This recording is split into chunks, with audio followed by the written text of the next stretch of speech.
Okay then, shall we get started? Boop. So, we are back working on our level editor. Let's just bring it up here. And okay, so one button works and one does not. Update tile. Did I just forget to put the cool in? No, that's there.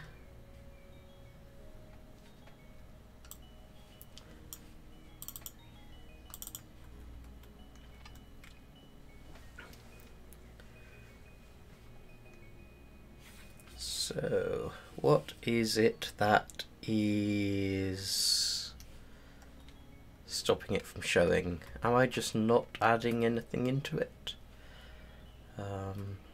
So set tile option is in show tile panel.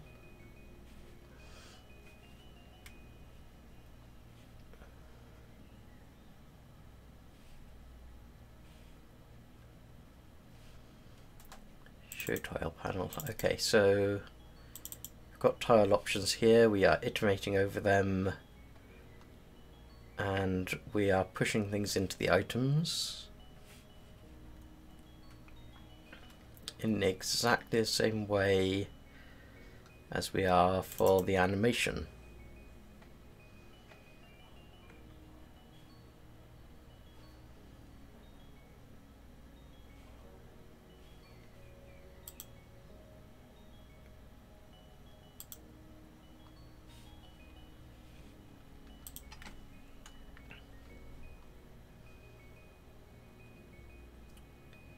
Interesting that one works and one doesn't. Did I not add the tile panel?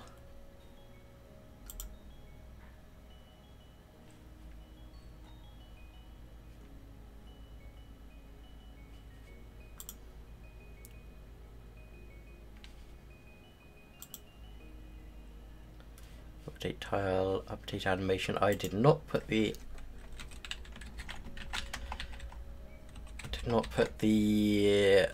tile panel into the UI panels. That's the problem.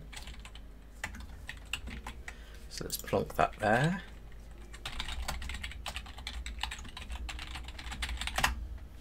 Give it a little build. In fact, what we are going to do is change this to tile and this to animation so they all fit onto one line.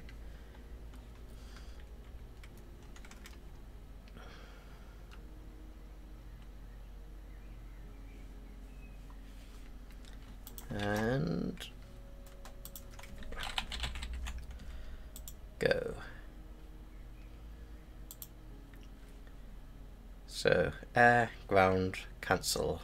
If I click cancel, it crashes.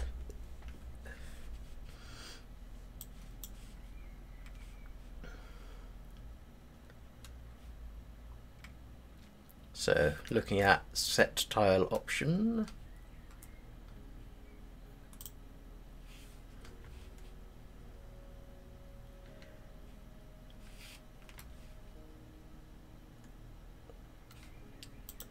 might have to add some log messages in to work out where this is failing.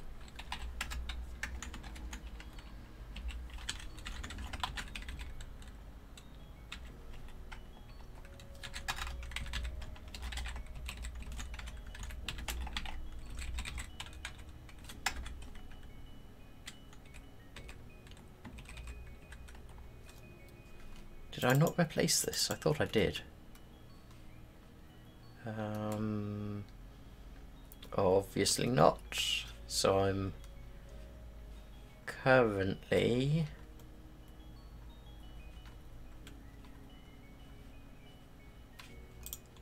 replacing the wrong one, which means it doesn't know that it's cancel.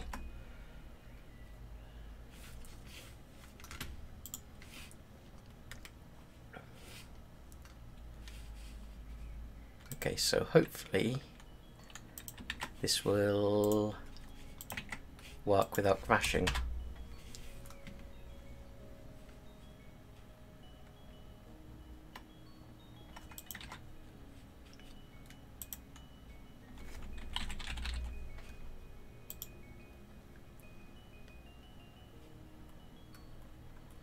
So we've got the mouse isn't working because we were scrolled. Cancel hides it. Animation, cancel hides it. Okay, that's all good.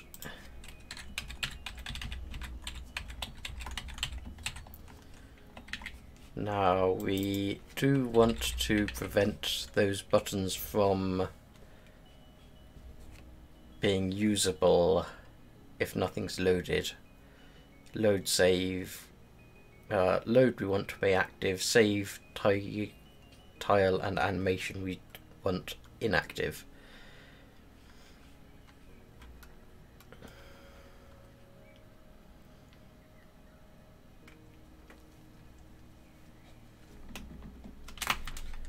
So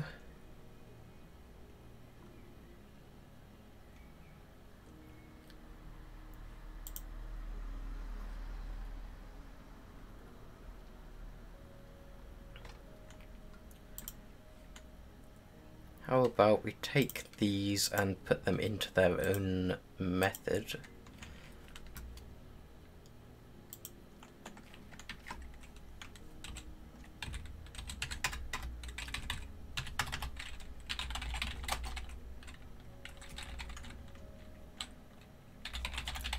Show options after load.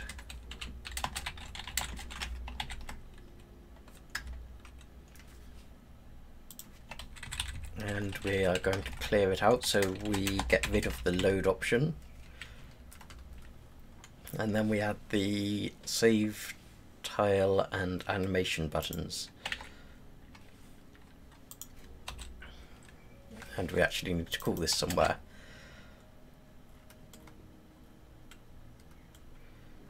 In map swapped would be good.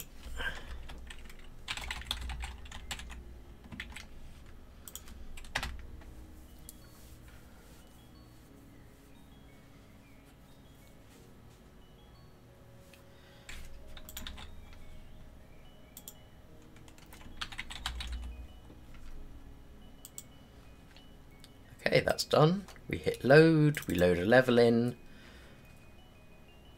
and we now have save, tile and animation buttons.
Right then.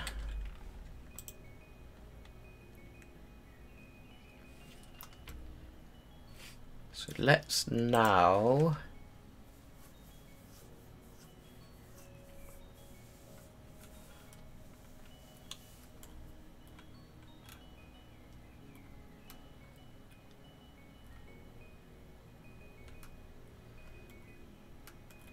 let's override the render button again,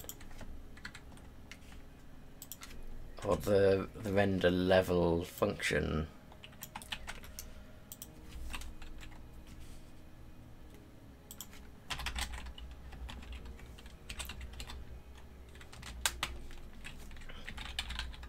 But we are going to call the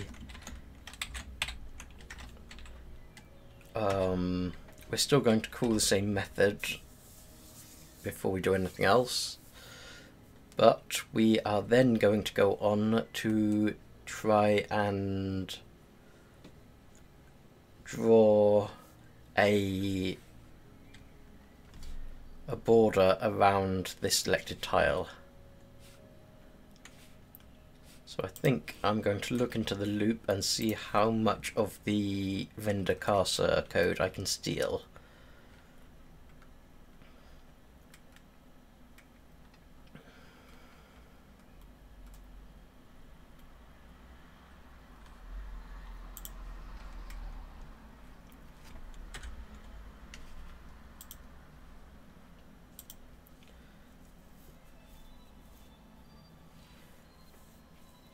So most of this should be fairly easy to pull out into its own method.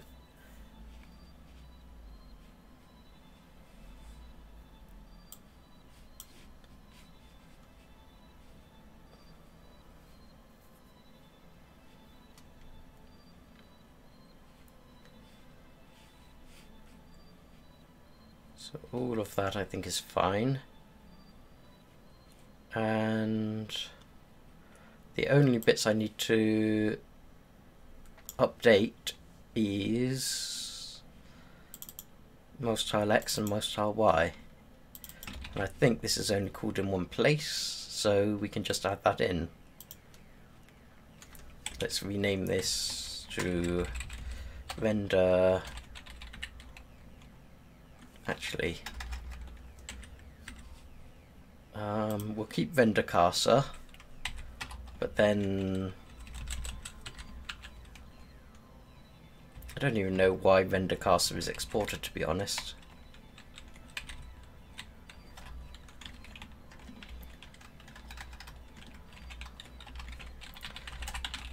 So function, in fact this one does need to be exported.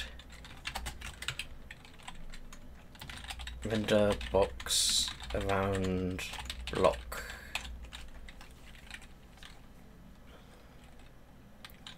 And then we'll have an I16 for block X and the same for block Y.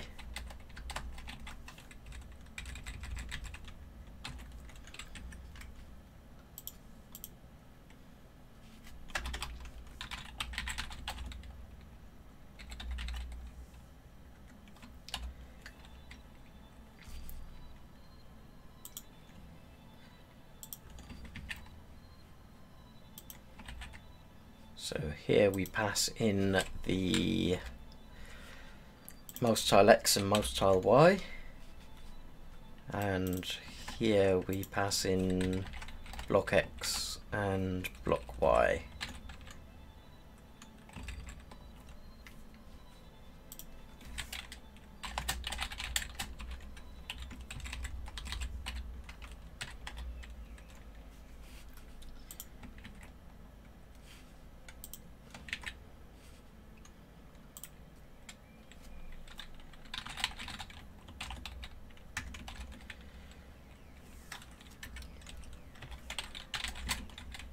So here we just need to check if this dot selected block X is more than or equal to 0 and selected block Y is more than or equal to 0. We want to render a box around them.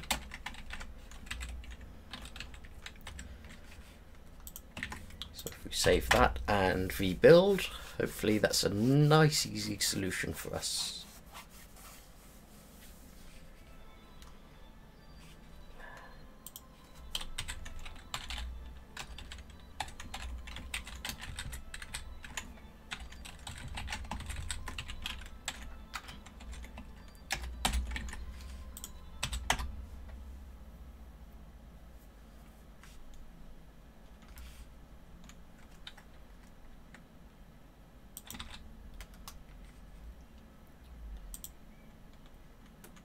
So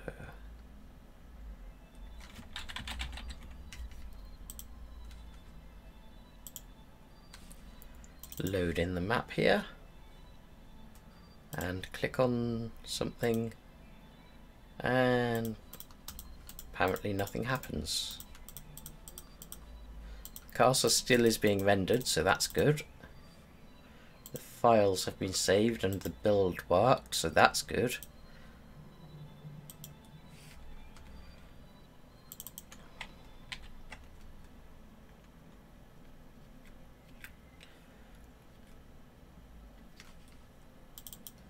Map square clicked should be... Let's test this out. So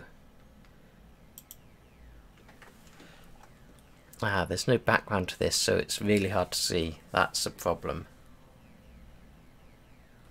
I don't actually have anything which will add a background to, like, anything, I don't think.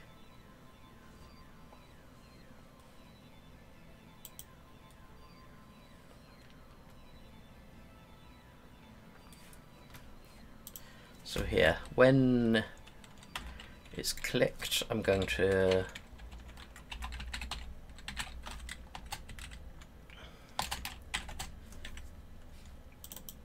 log it.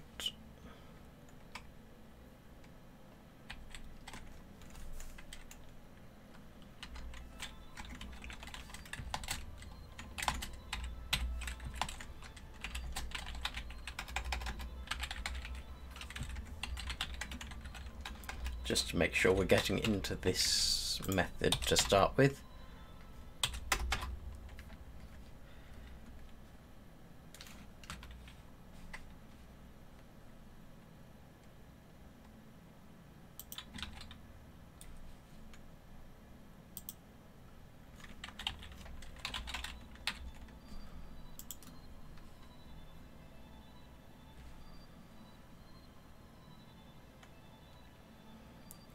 That click is getting called anytime I move the mouse, not anytime I've clicked the mouse.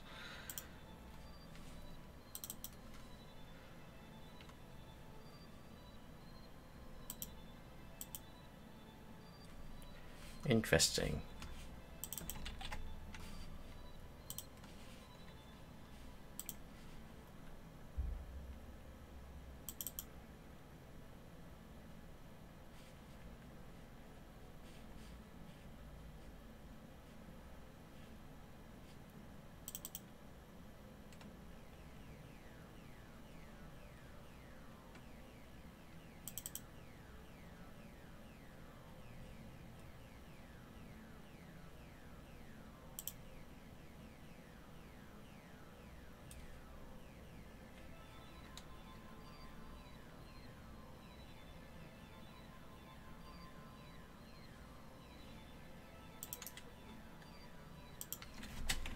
So I guess here we just need to add in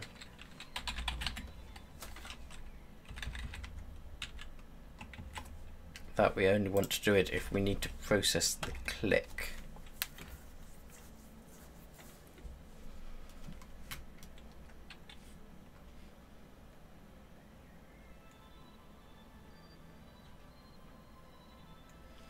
Gee, that's probably a bad place for that, because otherwise it will try and process the lemming clicks. So we'll nest the if statement. It's not something I usually like doing, but there's sometimes not a whole lot of option.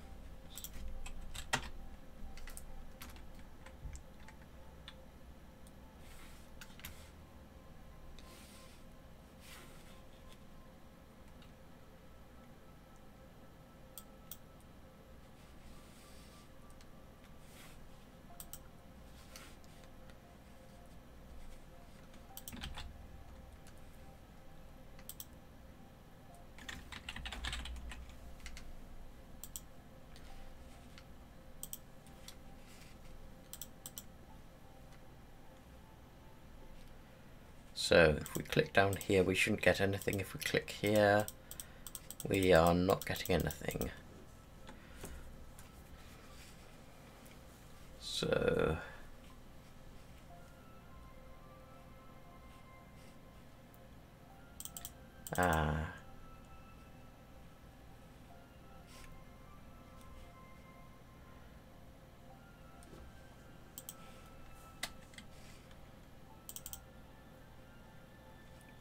okay, so I guess we just need to use click processed.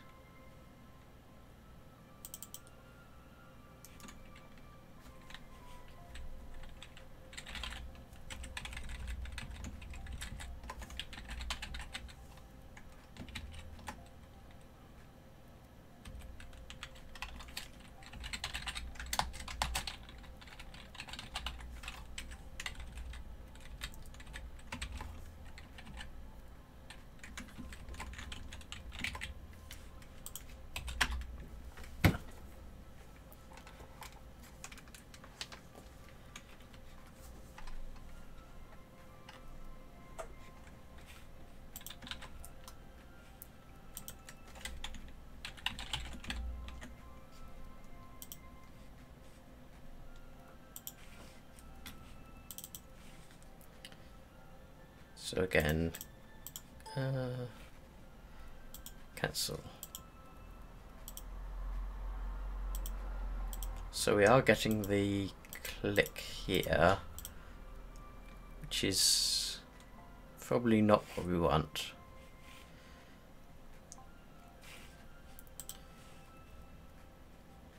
Although we do check MetaMap, so if we log here,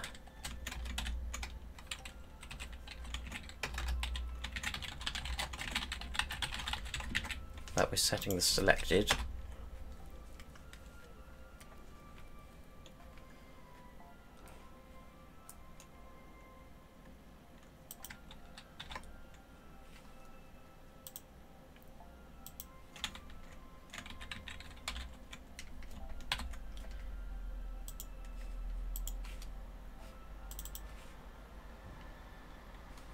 So clicking down here we get the click, and clicking here we get the setting selected.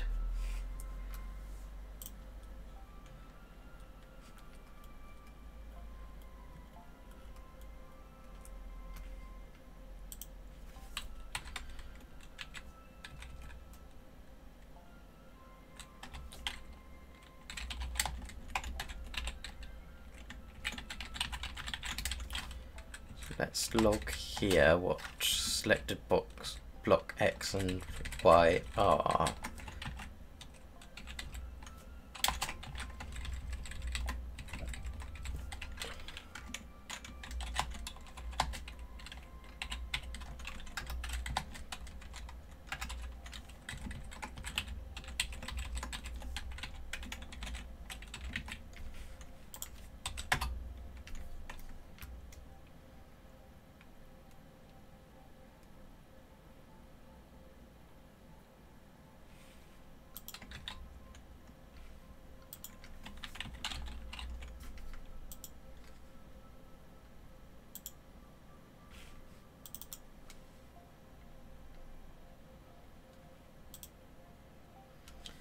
So it does, oh, it's showing up now. How interesting. Okay. So if I remove these log messages, does it still show up?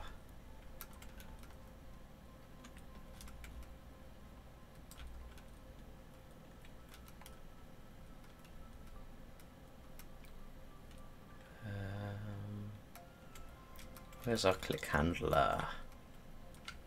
Here.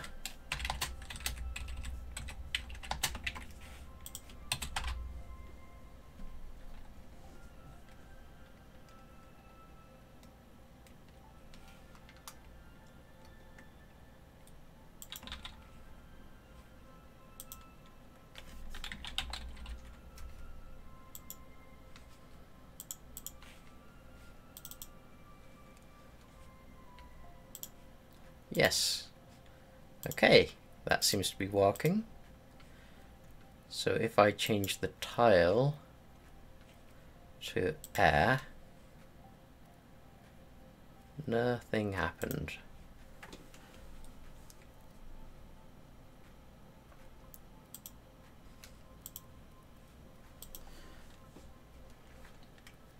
Okay, interesting.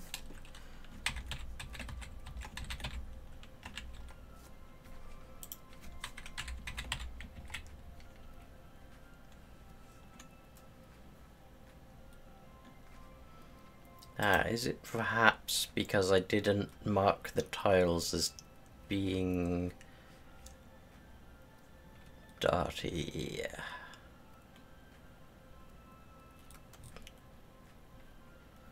Set block animation.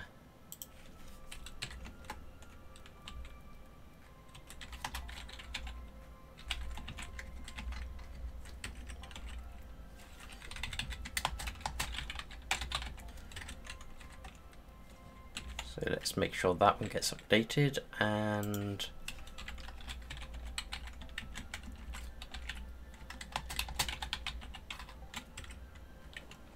that one.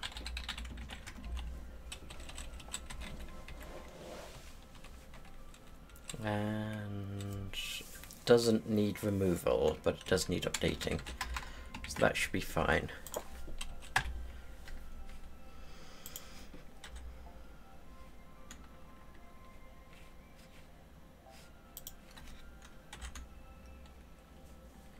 It starts off as true, so it should actually, what I just did should make no difference.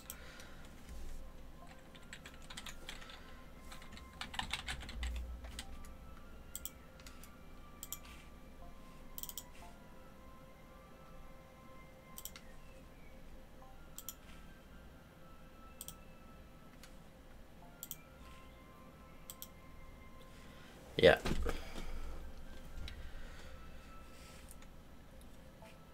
Oakley dokley.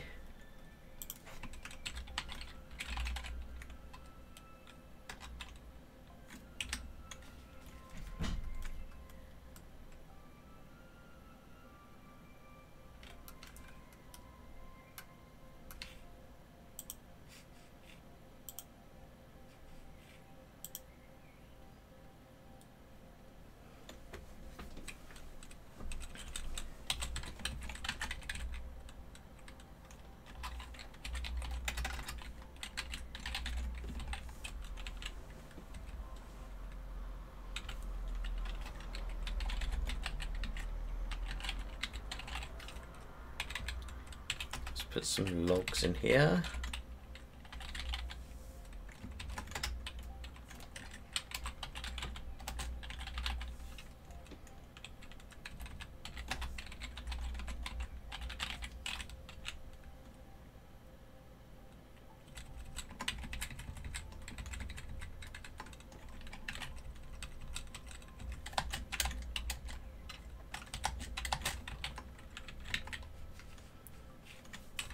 And we can put mostly similar logs in here.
So here we will log the X and Y, and we will also log the row.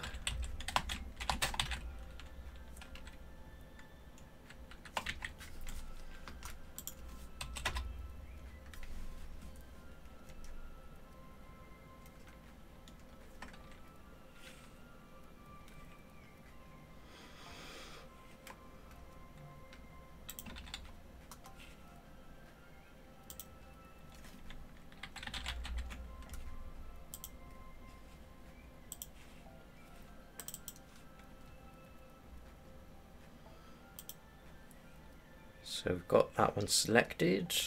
Let's set the tile to air. So we're getting the correct air tile there. And then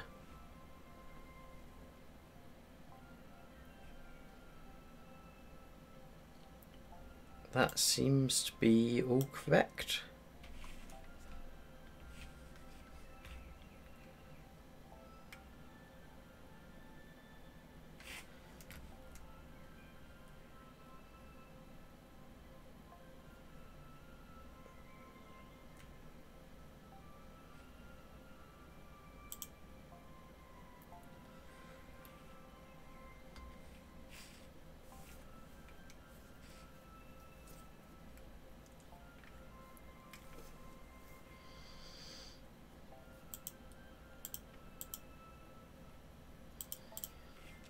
So let's check this change as well.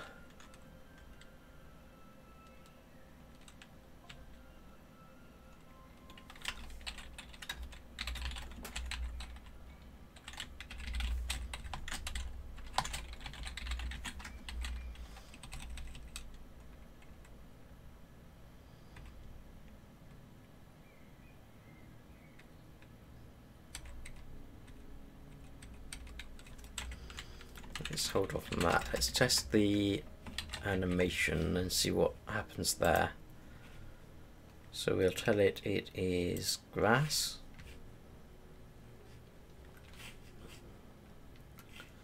And it appears to update it.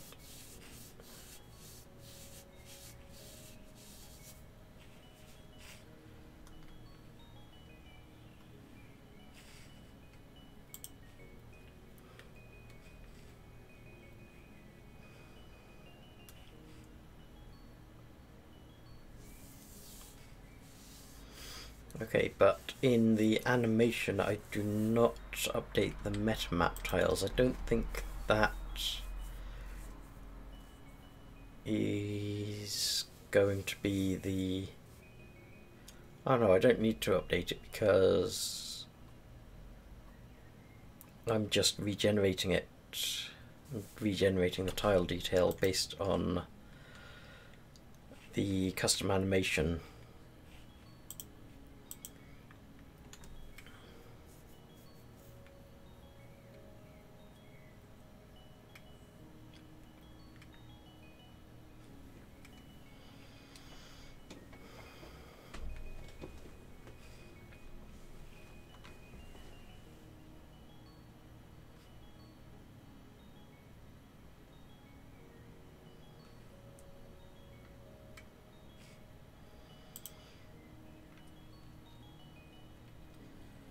So let's look a bit deeper into render level.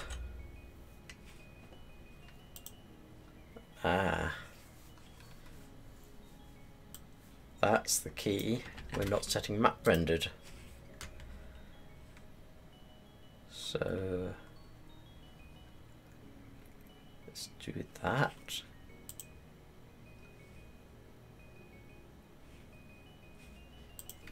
Clear screen doesn't clear the entire map, does it?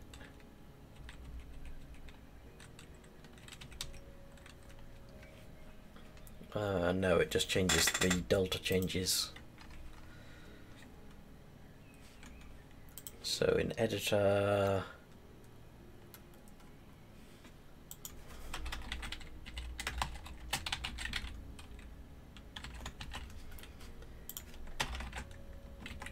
we just need to set that flag and hopefully that fixes our issue.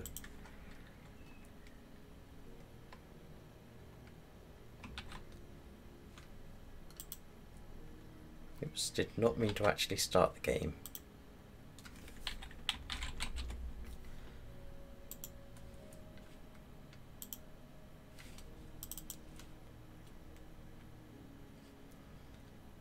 So let's choose this square this time. Set the tile to air. Nothing happens still.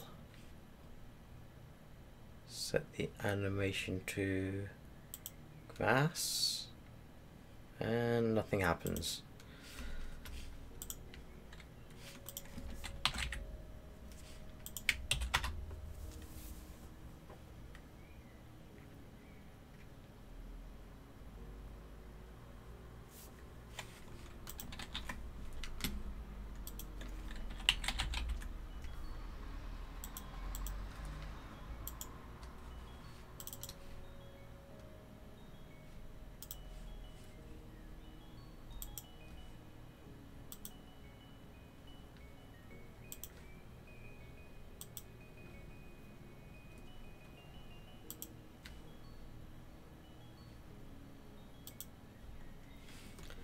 Nope, still nothing.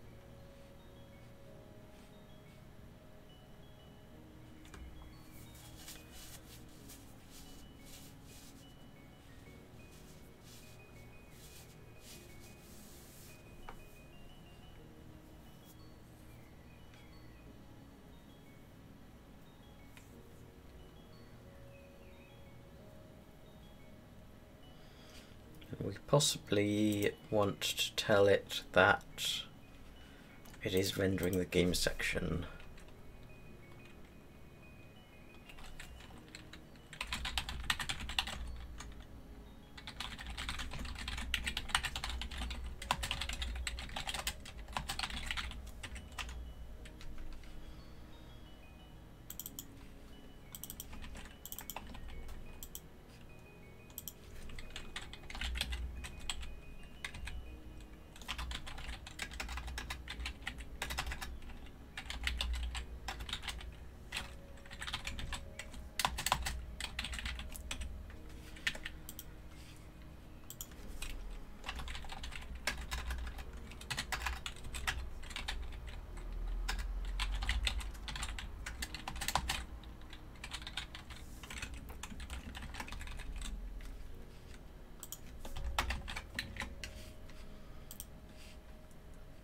Let's take a deeper look at this.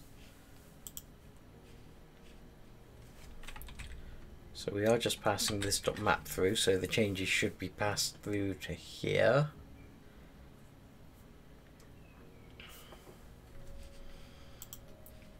We're not setting needs removal, so we bypass this continue.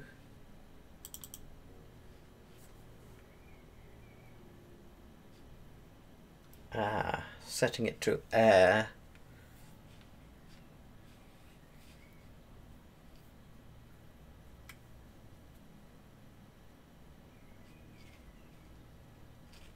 sets it to not dirty, so in the editor we need to say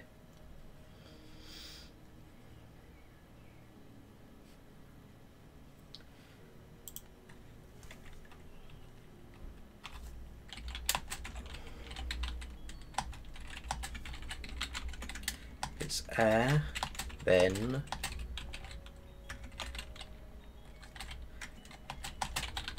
it needs removal. Okay, so that's one reason why it wouldn't have worked. So let's go into one of our air tiles and set it instead to a grass tile. And that bit does actually work.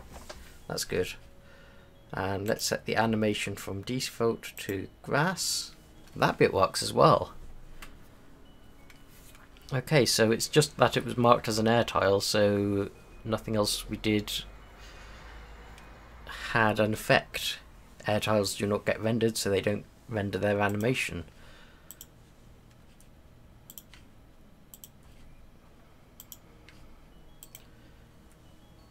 Okay. So let's build this and make sure that we can set tiles to air as well.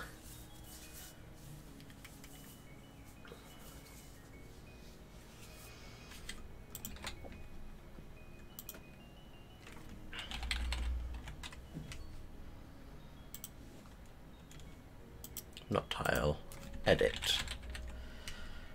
Got tiles on the brain, I do.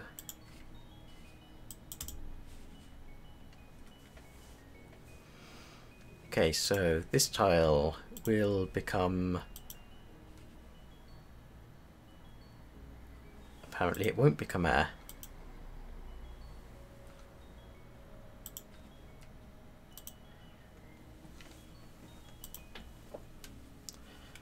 The animation will become grass though.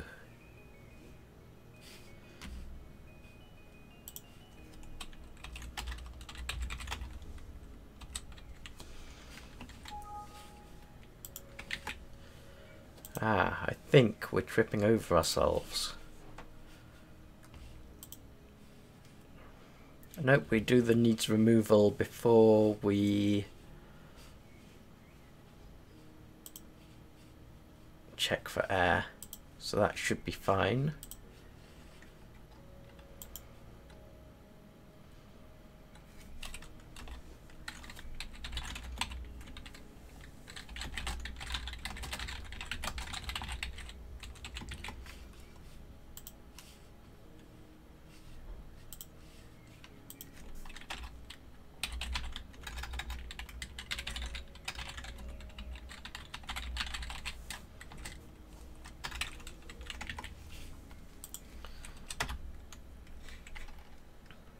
Let's just check then that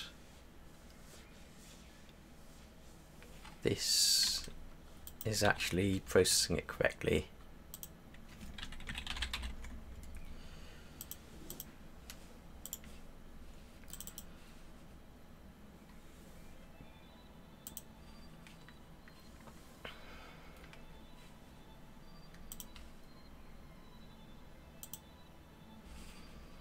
Is there needs removal, rendering map, removing.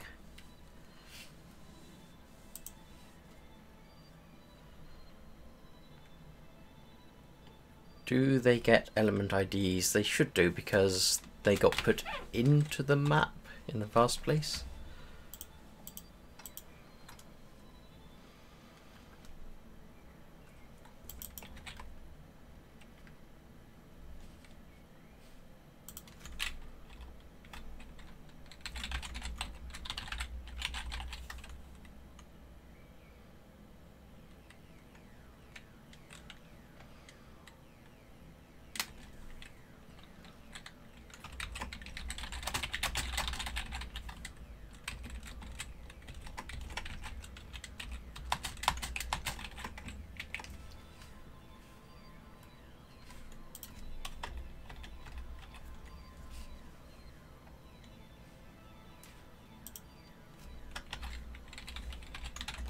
So just add a few more log messages in here.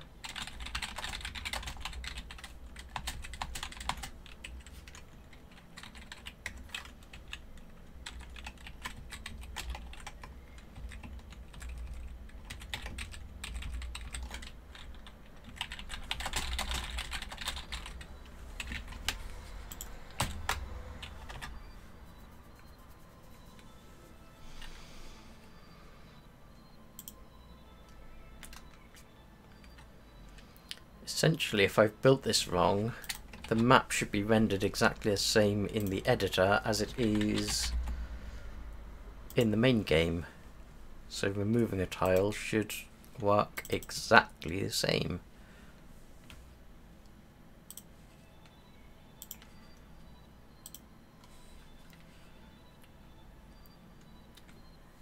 But apparently not. So let's trace this through. Map swapped.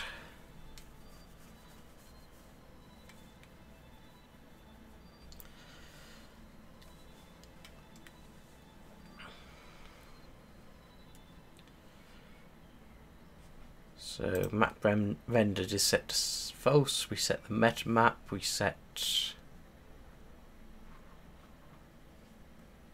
the map, and then I'm guessing render level is triggered, which triggers render.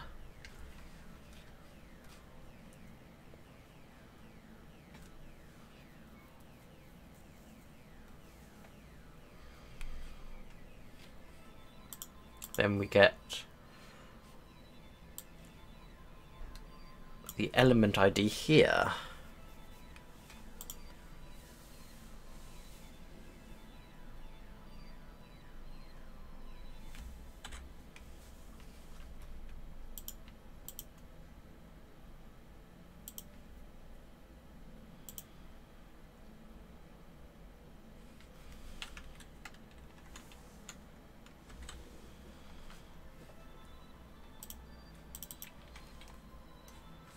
And needs ID is set to Boolean false, but here it's set to true, so we definitely should be generating the ID there.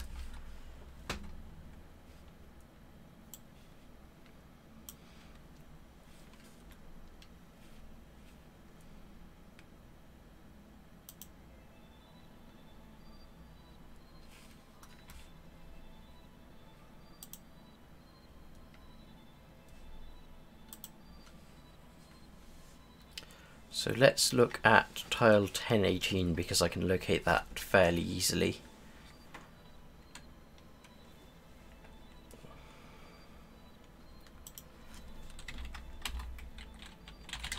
If row is 18 and col is 10,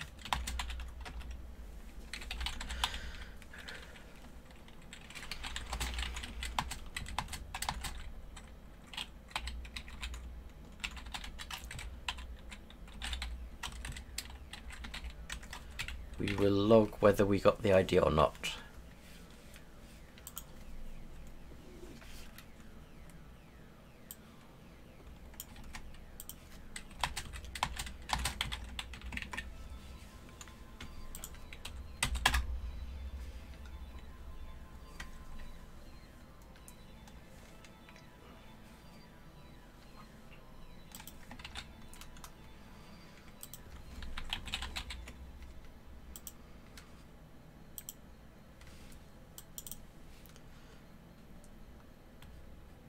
So it should be this one, tile air. So got ID relative 2306. Oh, but we regenerate the tile. Gotcha. Okay, up here.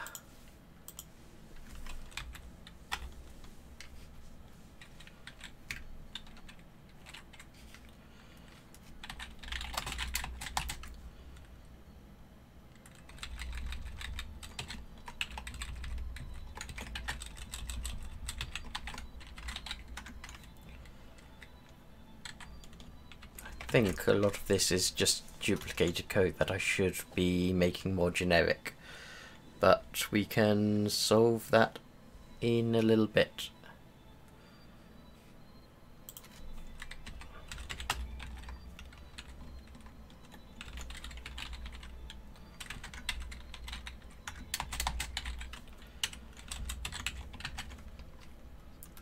So that's one.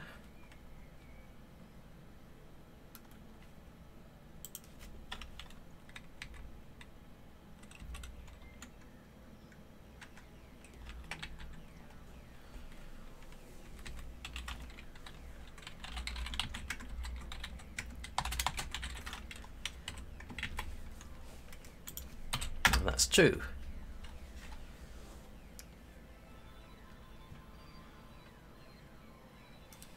It's probably actually easier, instead of replacing the entire tile detail, just replace the exact things that we want from it.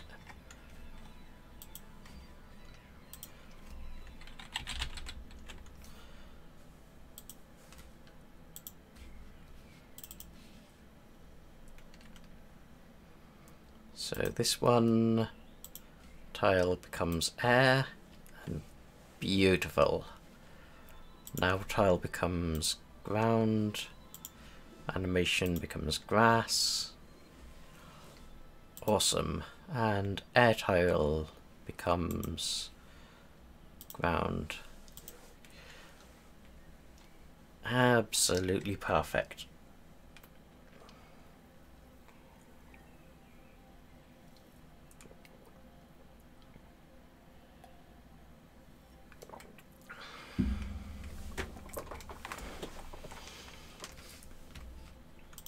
Right, now there's a lot of logs I need to remove.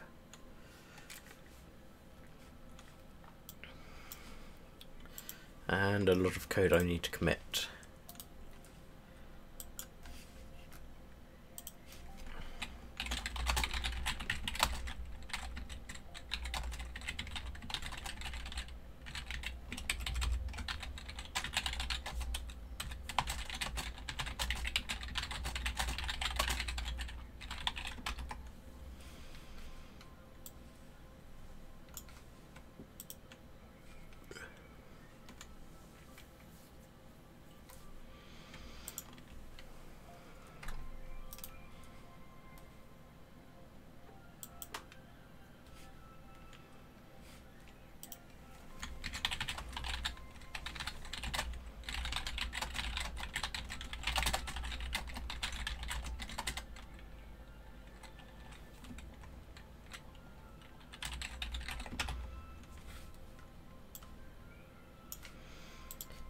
Okay, that log can go, that log can go, and this log can go.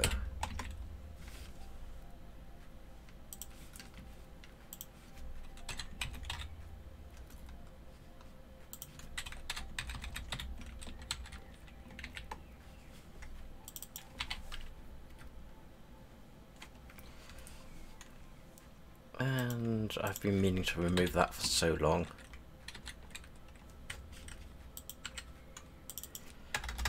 Just kept forgetting.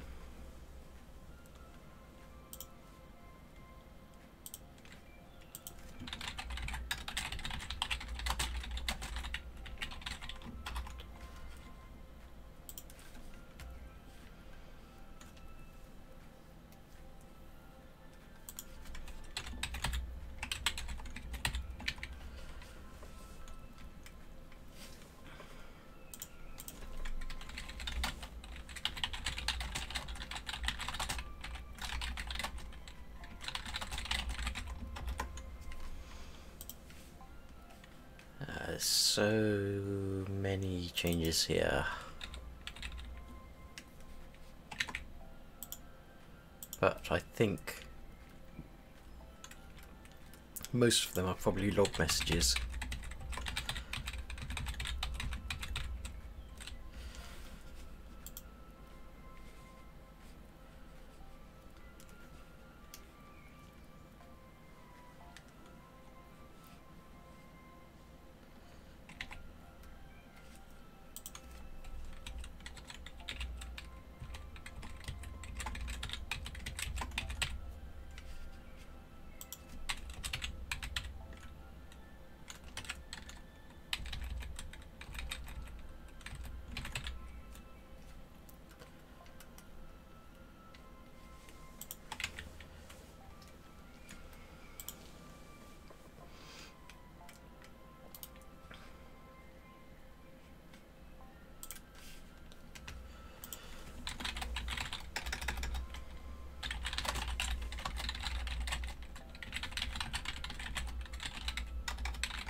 And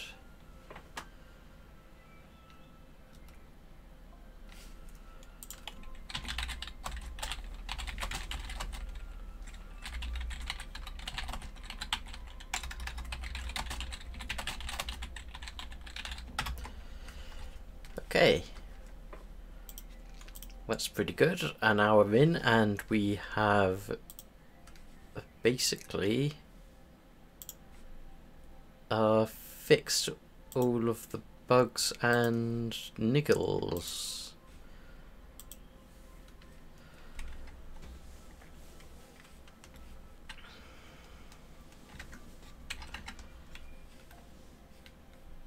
Now we just need to look at what we were planning to do next.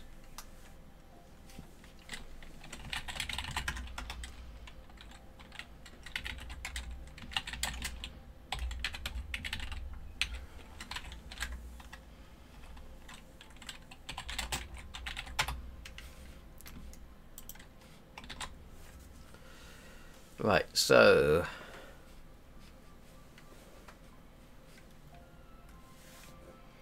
oh yeah, that is one thing I haven't made a note on. I do kind of want to change things around a bit. So I don't think there's any point in having these editor hints in the same file. I kind of want a map file and a generated file.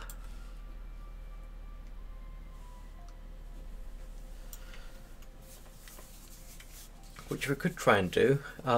Might be worth waiting until we actually start generating things before we make that change though. But right now I am going to go on a quick break. I will be back in 2 minutes.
Okay, we're back. So let's clean up these windows a bit. Okay, so not changing it into two different files for now. So toggle between editing map and background, that still needs to be done. Click on a tile, must scroll like the full level. I can't really test that at the moment. I guess I could test it. So let's go into here and let's just duplicate this entire section.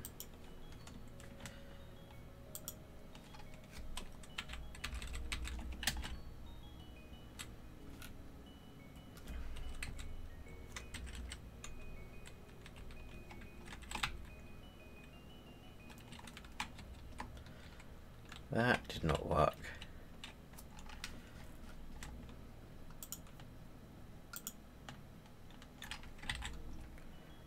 Much better. Okay, so we've duplicated that section and we can rebuild it. We have the technology.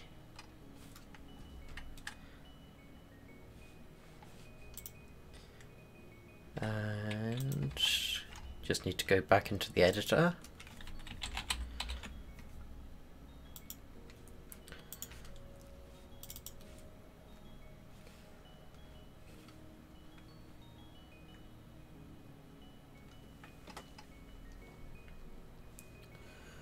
So it looks like it is not scrolling at the edge of the screen as it should be. Possibly because rendering game section was set to false when it was loaded.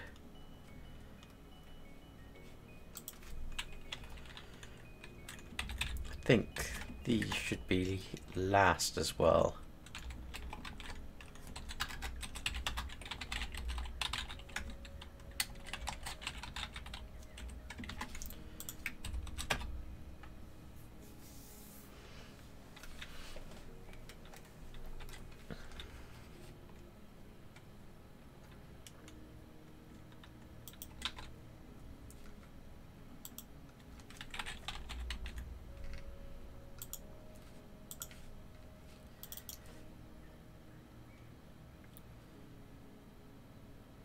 And it's still not working. It is sort of doing something because it's rendering off the edge of the screen. The cursor should stop at this border here.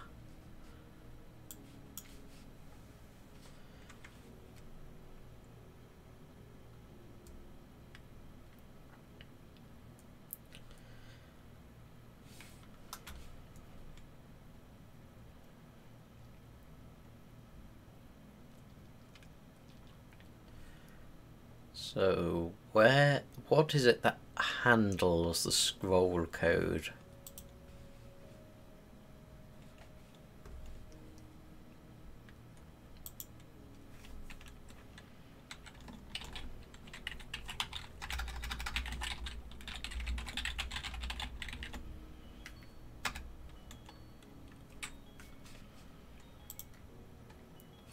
Handle scroll. That seems like a very likely candidate.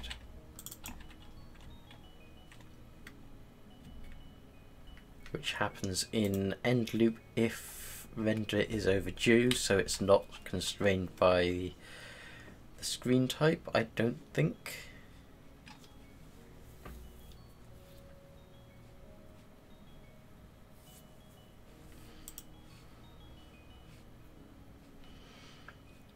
So if the mouse tile X is more than visible X, which it should be, and if the scroll position plus the visible plus boundaries is less than the map length of the fast line, which it should be. I do believe, yeah.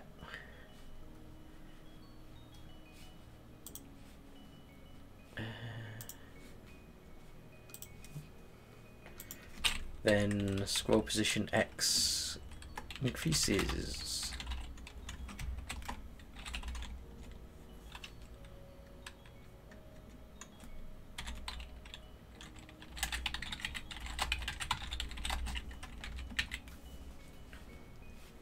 Of course, I haven't actually tested this in the main game in so long that it might have just been broken for a while and I never noticed.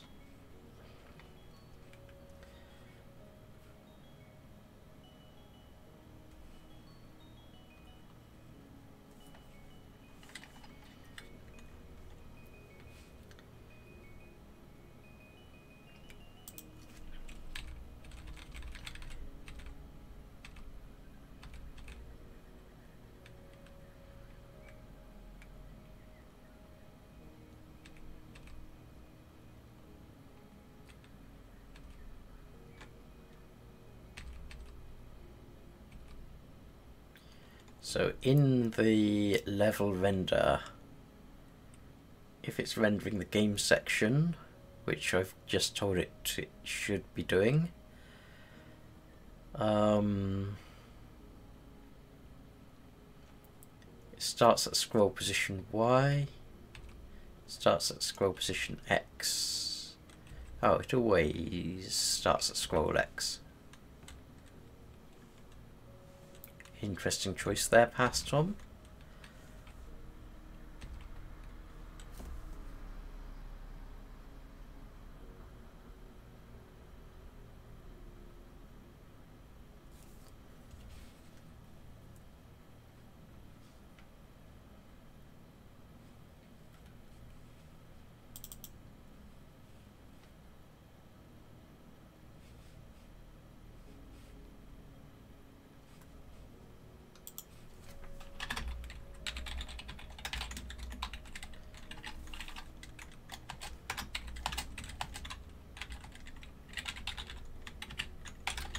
Just log what start X and end X is.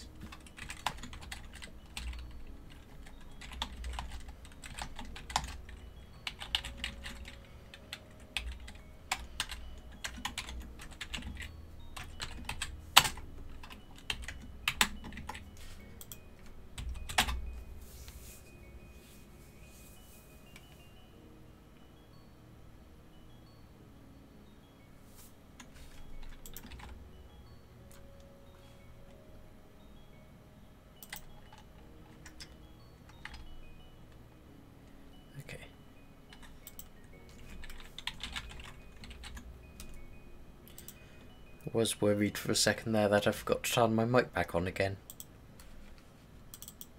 I do seem to be learning though. So, go off. That's increasing scroll X. But we've got nothing to tell it to re-render when that happens. So, if I click a tile and turn it to air,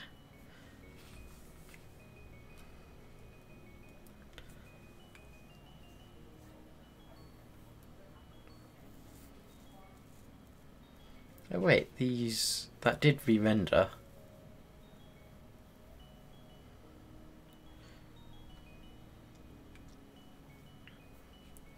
That went all the way up to 22. Did we add that many?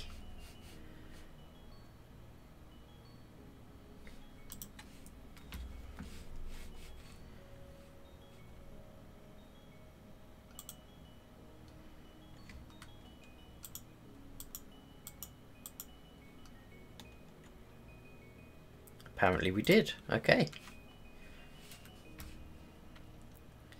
So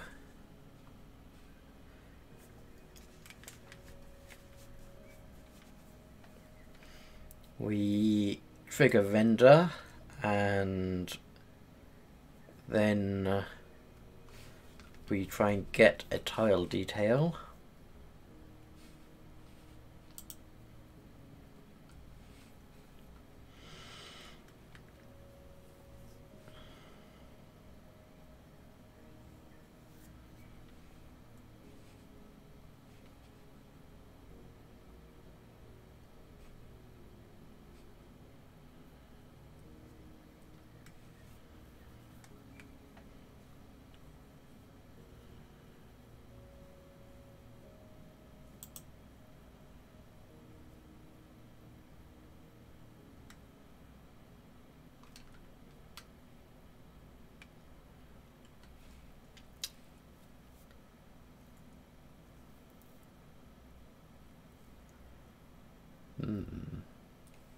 There's something in this loop that's causing it.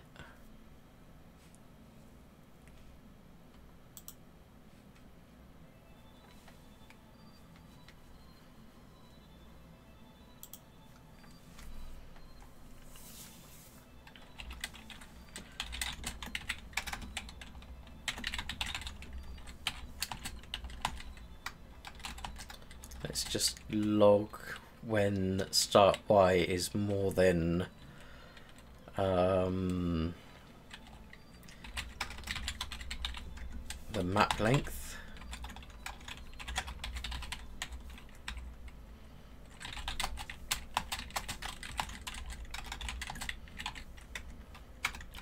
It's probably not going to be start y because we're not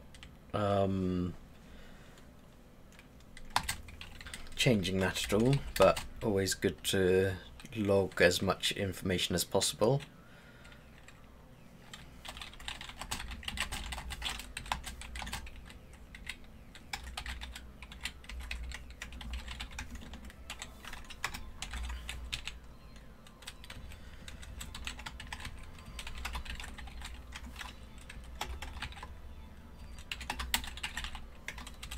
And we'll do the same for x. Actually, we don't want start x, start y, do we? We want row here.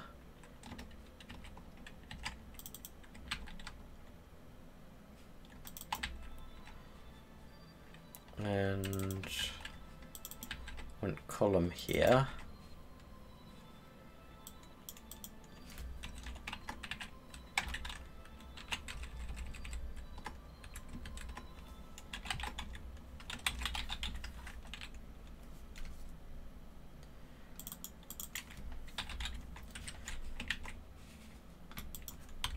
That should tell us exactly when we are failing on this.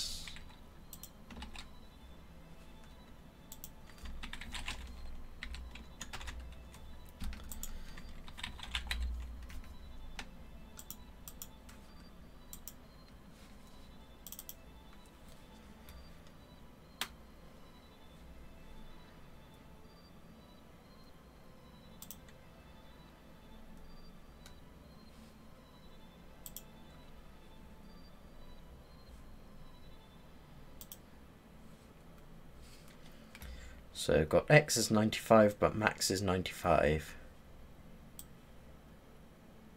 Interesting. So it is just off by 1, I guess.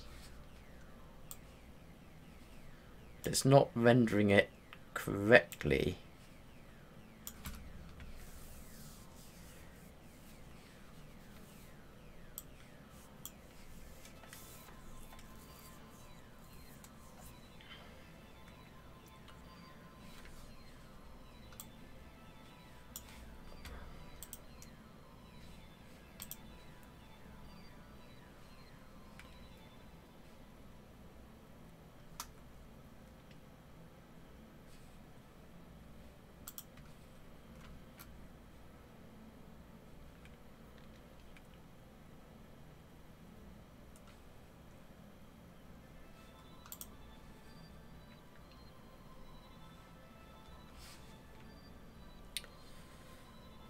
Now this is probably a huge issue with the way that we're doing the current map rendering. We will have to remove an entire row every time we add one on.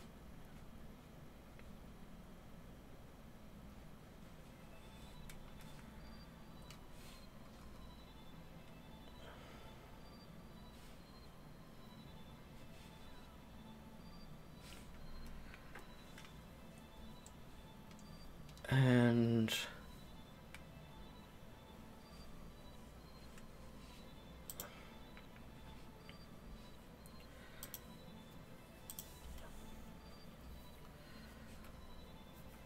so I think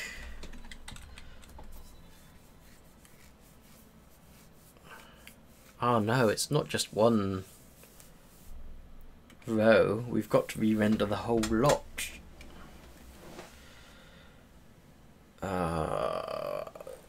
This is a problem. But more importantly, it is not a problem specific to the map editor, which means I can kick it down the road and have future Tom handle this. Let me just quickly make a note in the GitHub issues.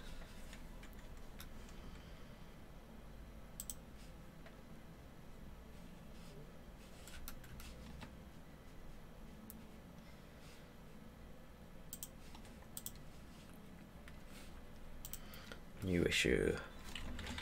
We broke map scrolling.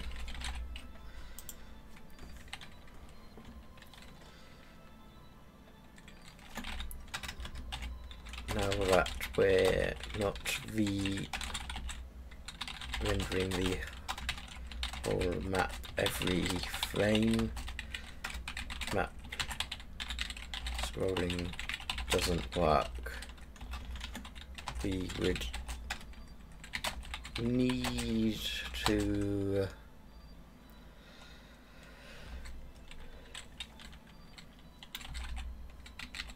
invalidate every block and re-render, or we would need to update the position of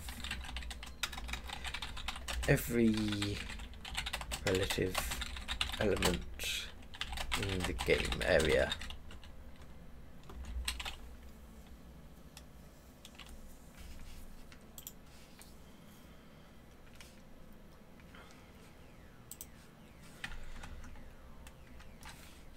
So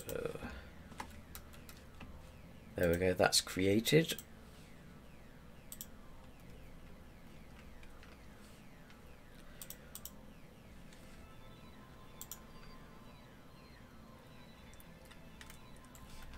Now, one thing that is relevant to this is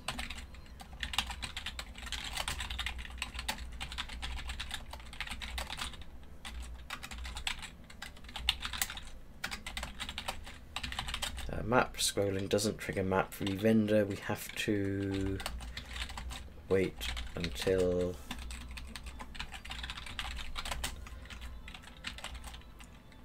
a tile is modified.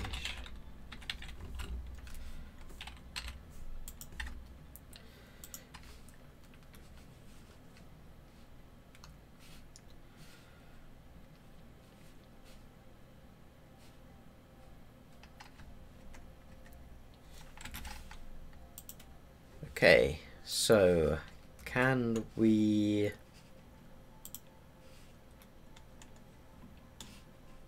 sort that out? And just scroll.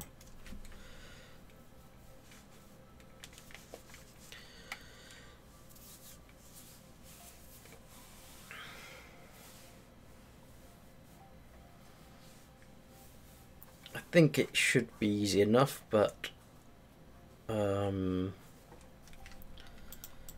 let's just make a note here.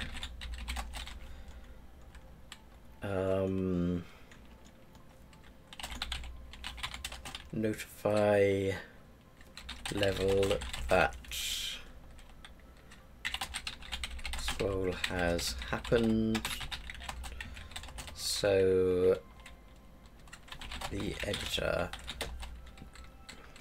knows to re-render.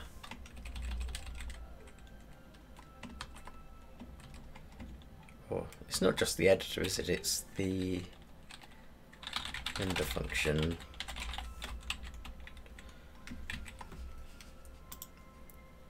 So let's just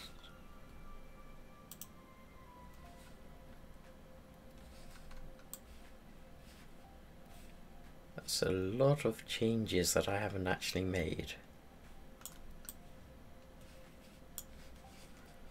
Oh well, they can all go.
Right, so what is next on our list now that we've decided we're going to ignore those problems?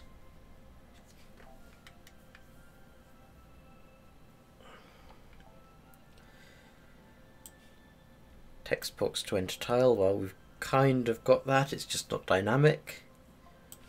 Same with animation frames and colour. Colour is part of animation frames, so we're not worried about that. So that's all done.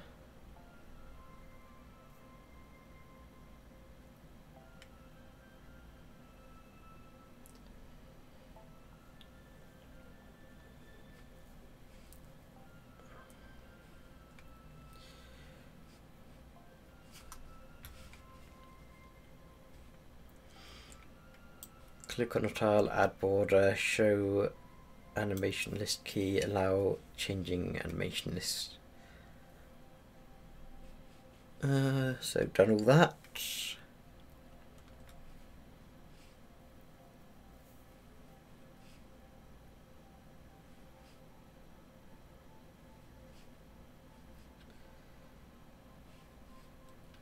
Yeah, that's all of those notes done.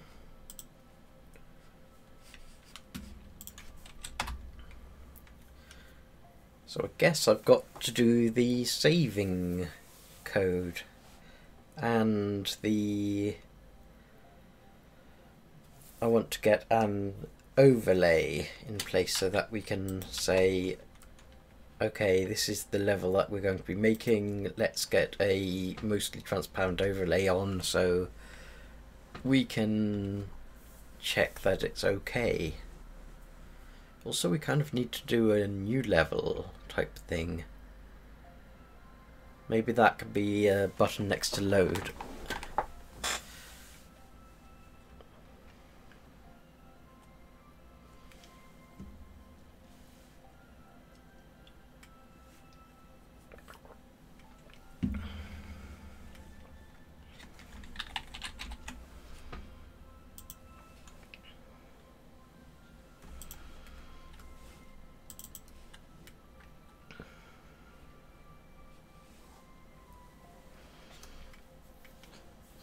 Oh, and there's also the problem that our animation doesn't seem to be working.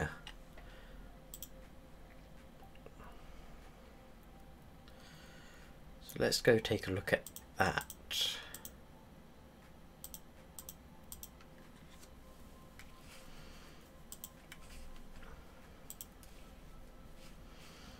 Now it isn't here, it should be in base level, I think. No, actually we moved it out into types. If tile equals tile exit, animation equals this.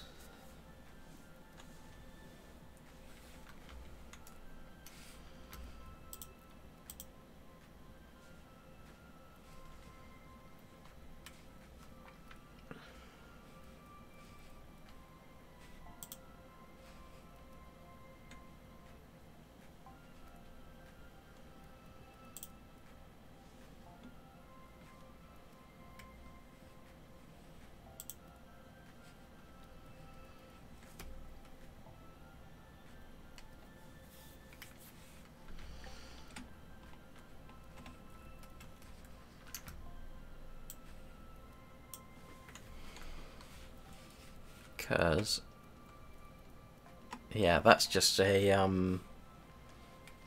static image.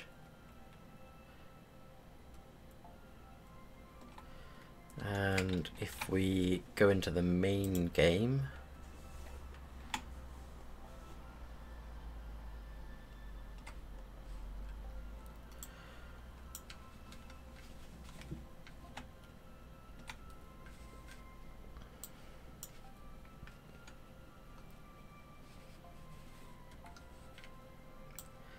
it is also a static image. I think this is a fairly easy fix though. It won't be fixed on the editor, but if I go into level, render,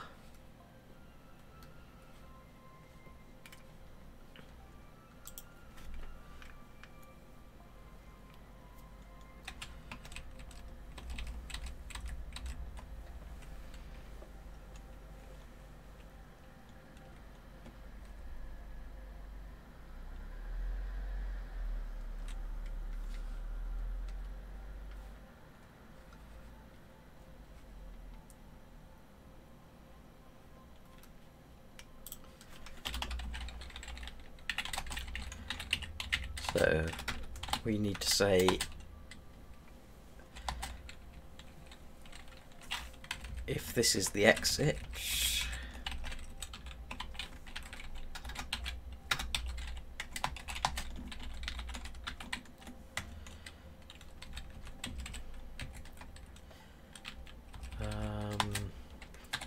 so the exit is never removed from the level.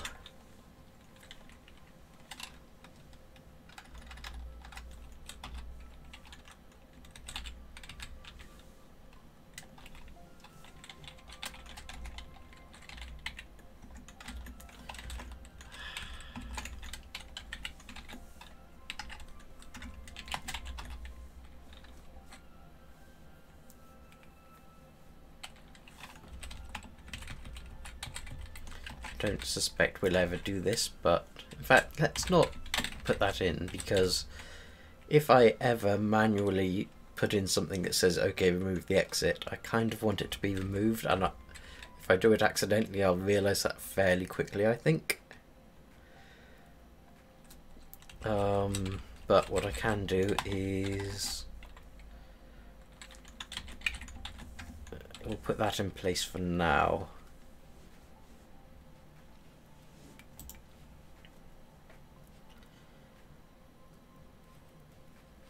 That doesn't get affected.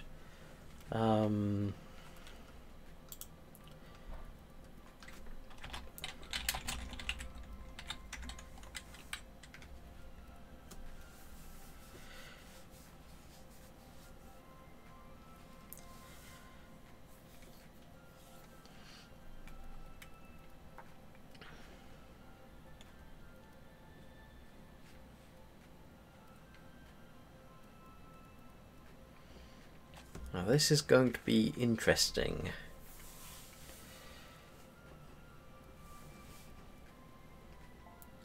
Because at the moment I think the only changes I have are either removing terrain, in which case a block which is there gets turned into air, which removes it.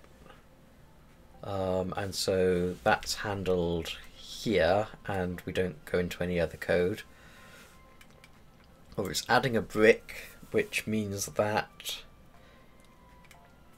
a tile which is air gets turned into a brick, which means it can be rendered because that element isn't on screen.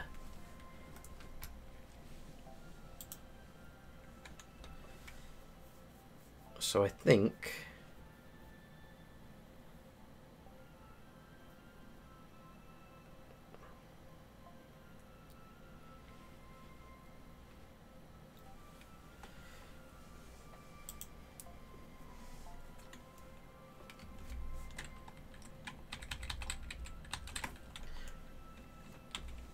Okay, so needs removal. I will remove the exit tile.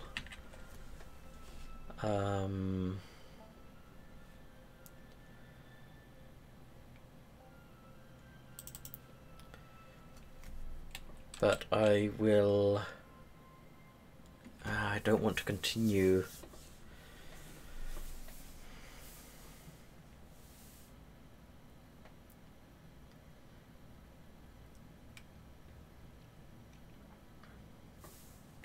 This is where things start to get tricky.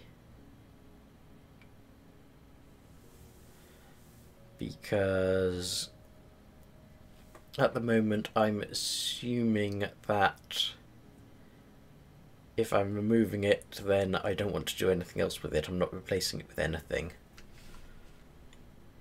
But that's not quite true at the using the new animation.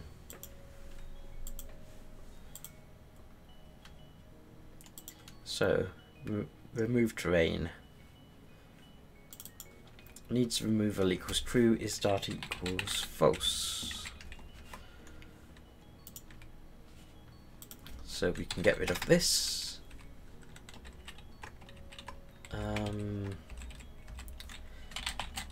If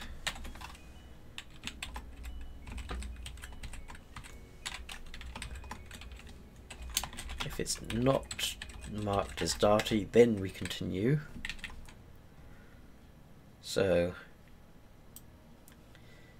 if the tile is air, then we don't want to do anything. That's fair.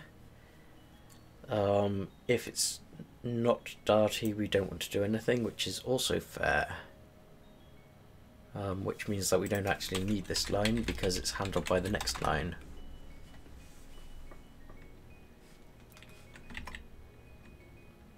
And add brick is darty is true, that's fine. But now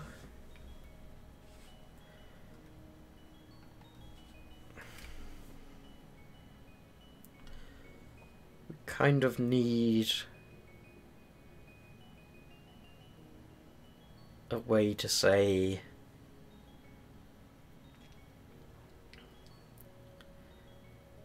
if it has another animation frame to play, then we need to play that animation.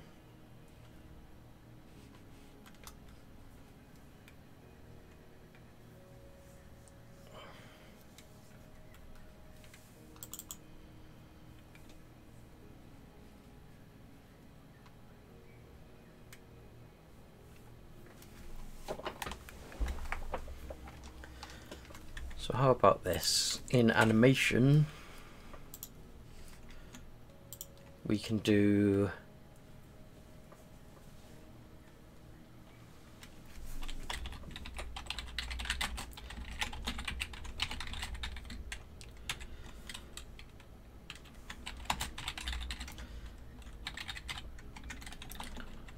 make a function called hasNextFrame, and literally the only thing it's going to return is if there's more than one frame in the animation.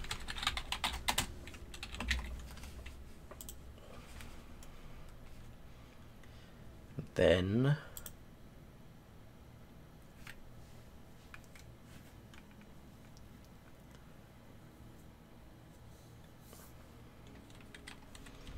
up here, I guess,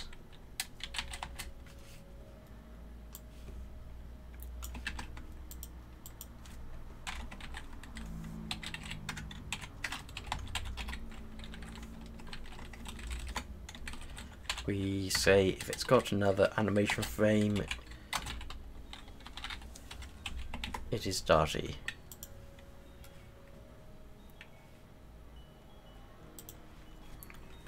And it needs removal.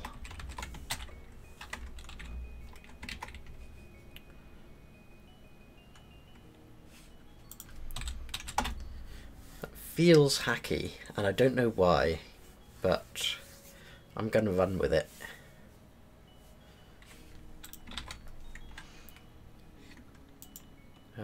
Actually, we don't want to do it here, we want to do it...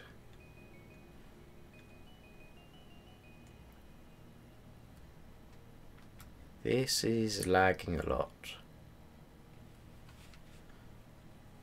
Which probably means...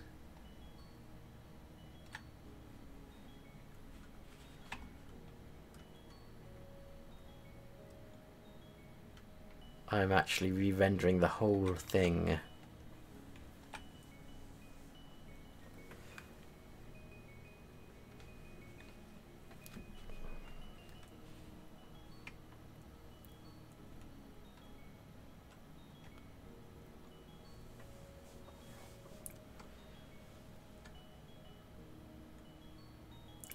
Does look like our animation's back though, which was our goal.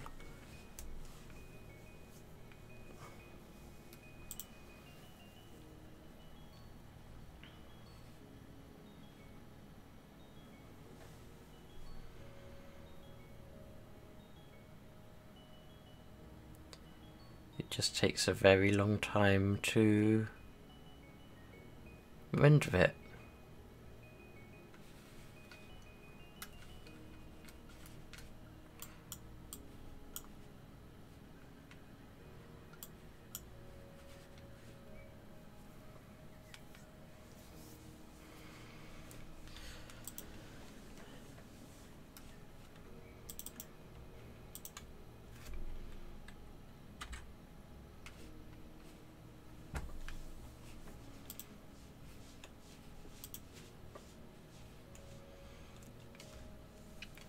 Okay, so let's assume we made a mistake somewhere,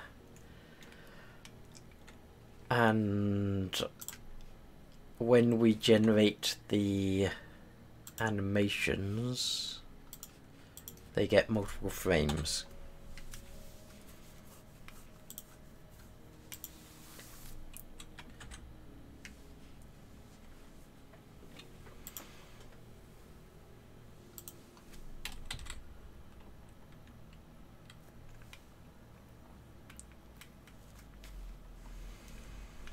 This does not look like that.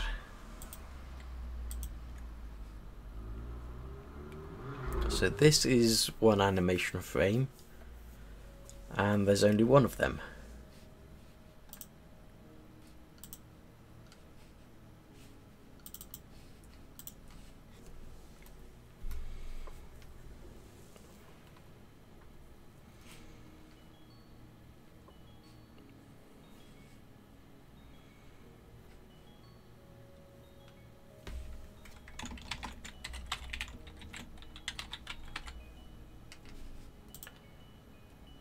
So when we add or remove a block, we set it to need re-rendering.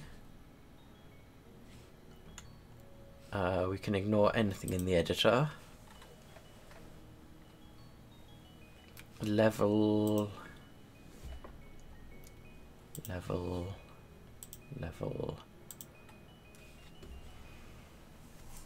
So this is the code that we just added.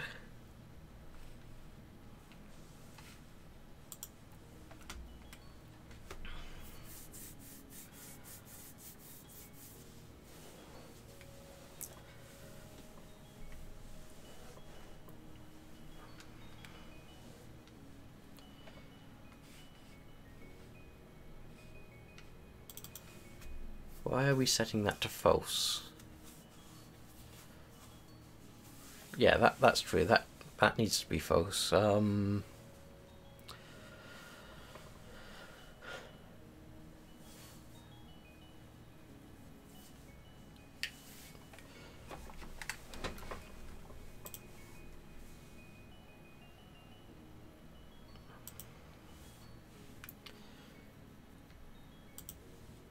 That sets it to false. So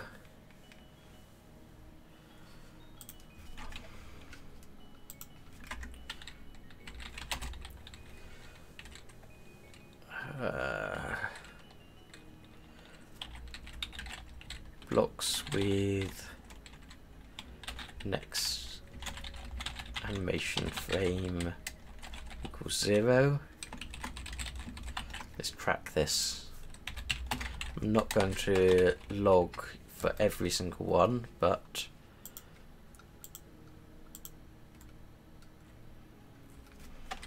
I will log at the end.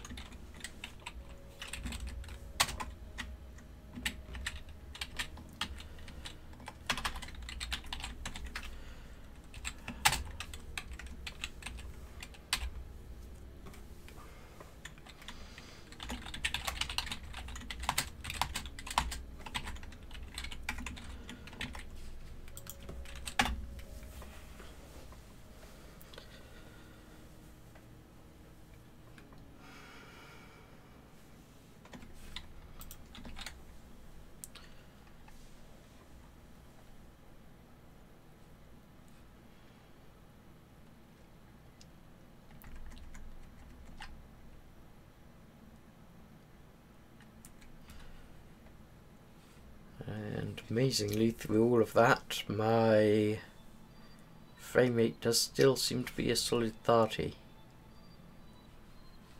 Okay, let's close it down if we can, and bring it back up. 0, 1, 1, all the ones. So this lag is just from re-rendering one frame.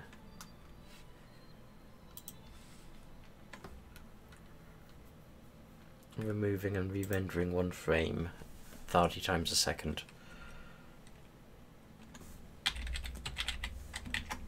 Let's check that out. Actually, that rendering is happening pretty quickly.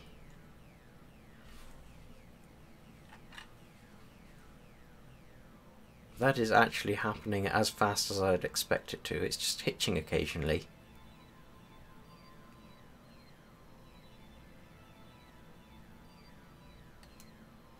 So why is the browser taking so long to do this?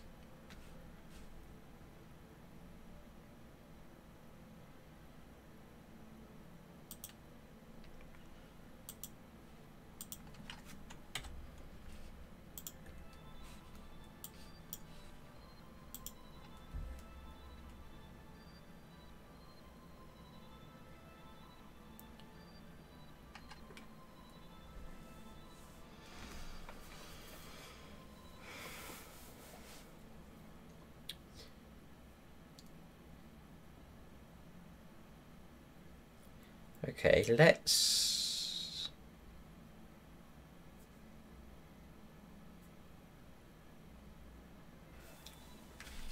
do this incrementally. We will remove it and not re-add it.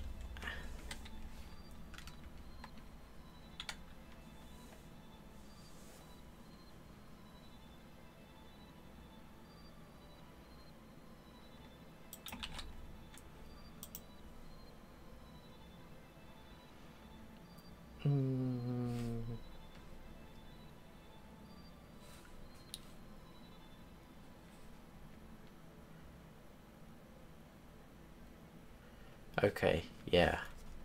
We need to do some type checking and make sure that we haven't already removed the thing that we just removed.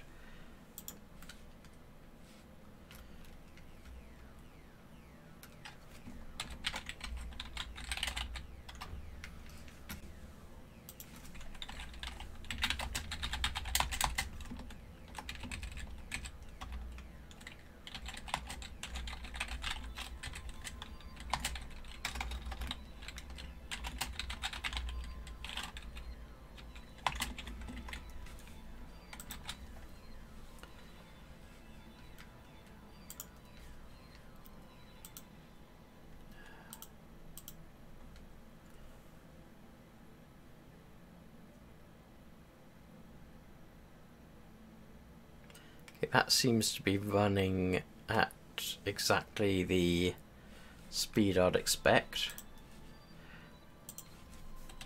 but then it only needed to do the removal once. So let's re-render it, but not remove it, and see what that does.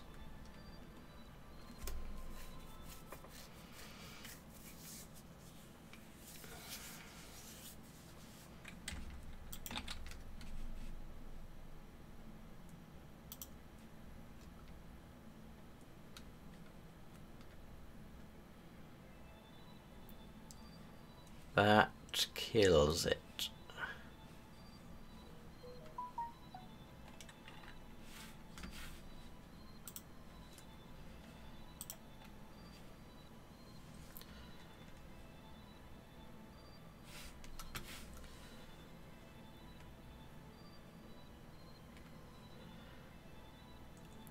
Okay.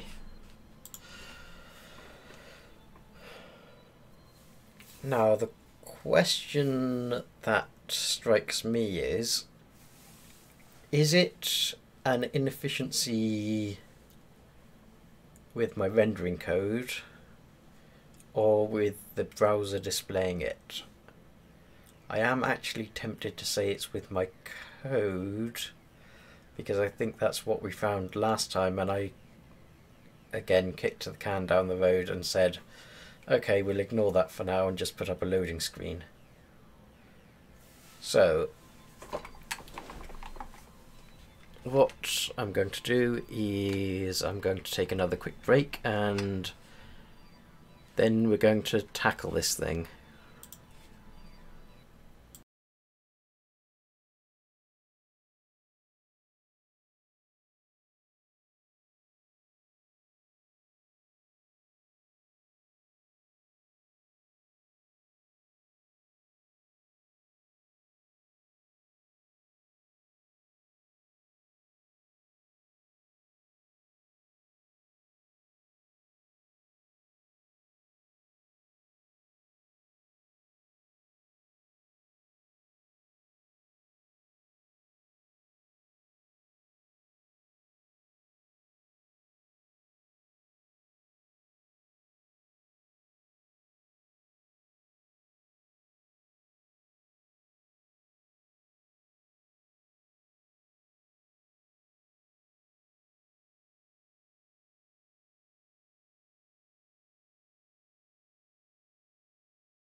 Okay.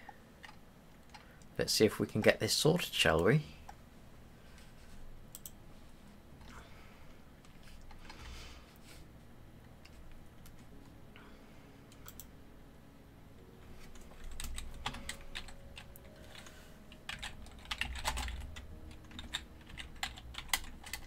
So we will start off just by looking at the exit.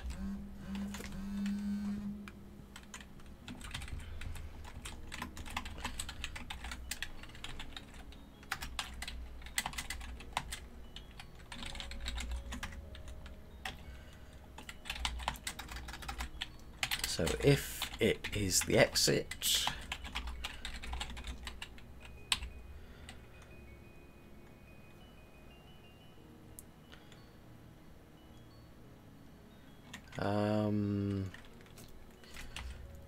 so if it's the exit, we want to log before render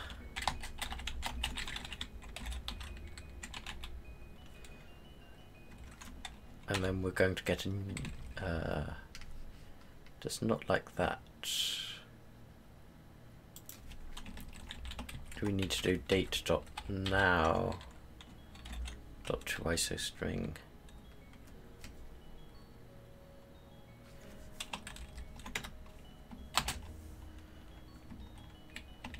I think we need to do new date, pass in date.now, then call to ISO string. Then after all that, we can do the same thing and just check how long each exit frame is taking to render.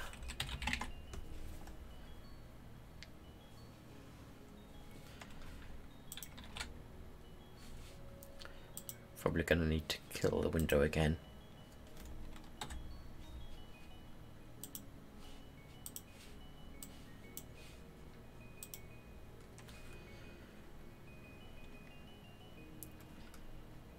Okay, so this is saying it is taking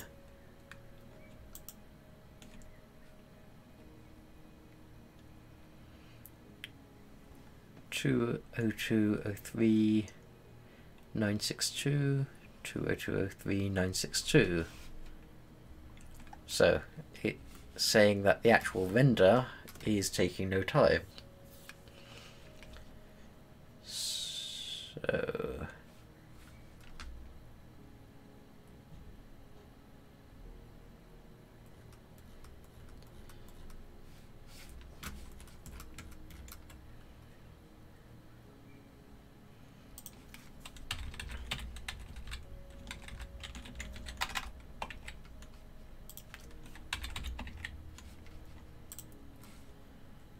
I guess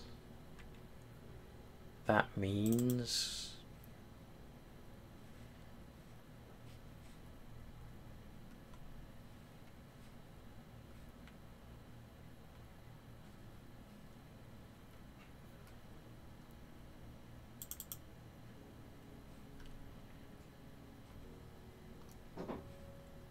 we've got key press, show loading, remove element, render background, render map is editing, save load.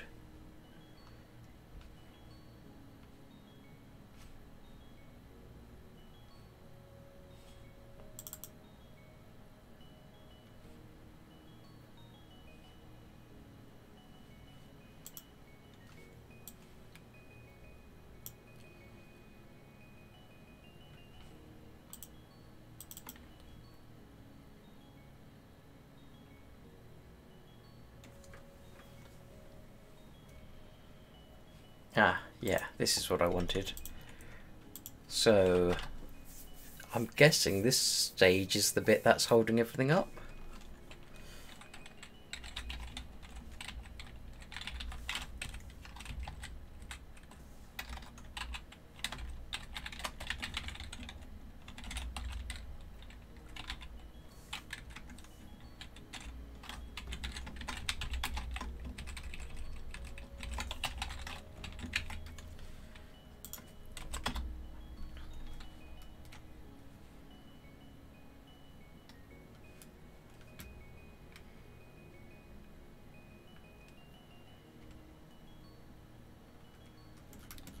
let's go right down to the bottom, then up one. So this is taking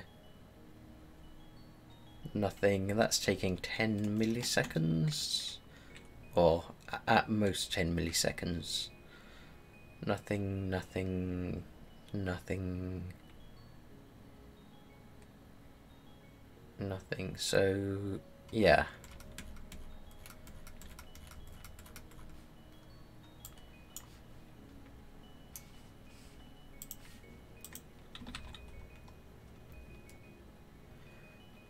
So what we should get when we refresh it, except we can't refresh it because it's stuck in its loop.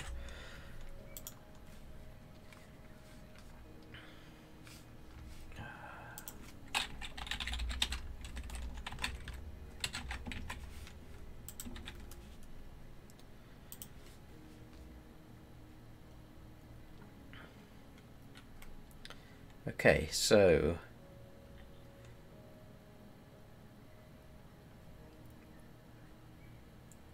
foo is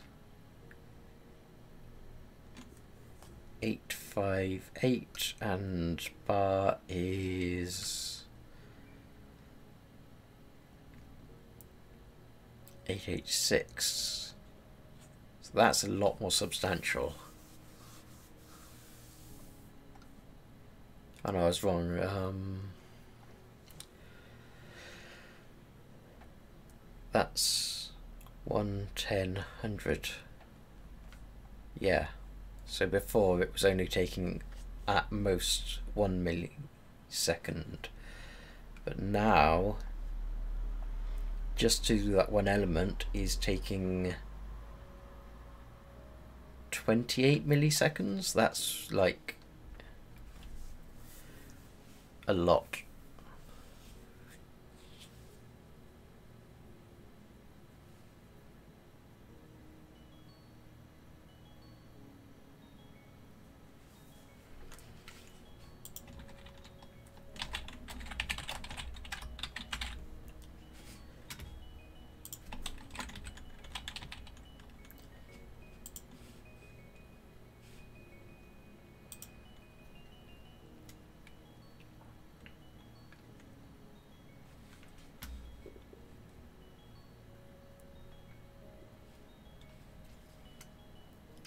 If we see here, there's 6 frames that should render, and they should all have one change, but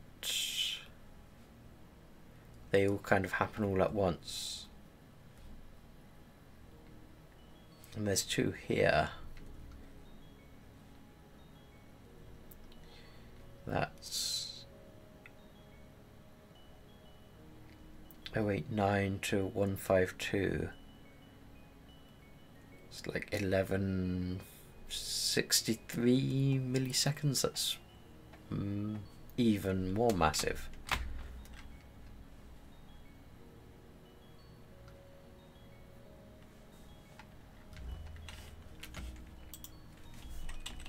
Okay, we can get rid of next frame because we don't need it.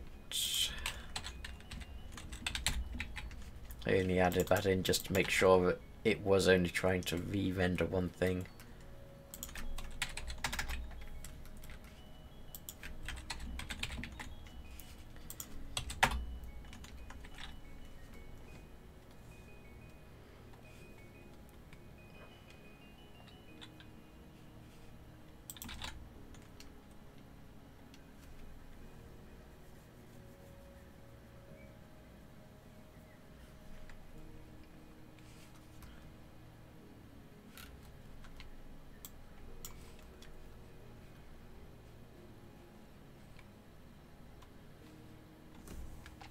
So this should be the very fast render.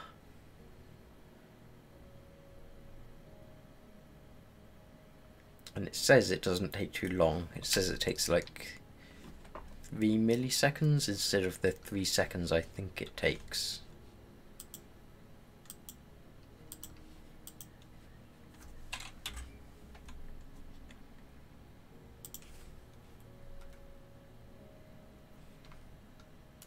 Oh wait, hang on. That's not the vendor we want. The vendor we want is after we click start.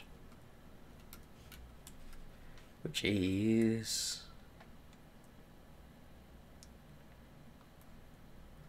what seems to be almost instant. That's interesting. Can we try that again?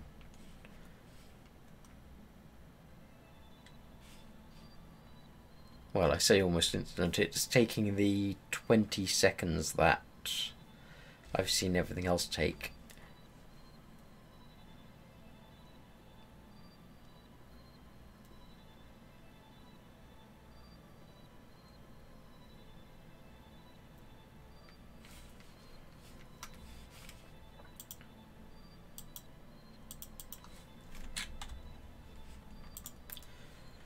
So, nope, that's definitely taking a while. So it is quite likely that there's other efficiency problems.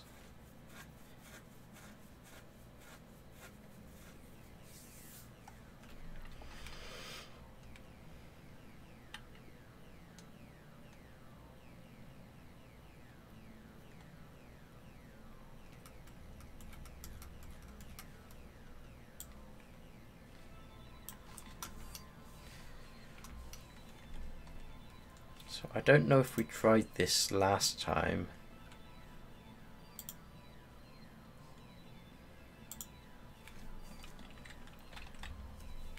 But can we request an animation frame?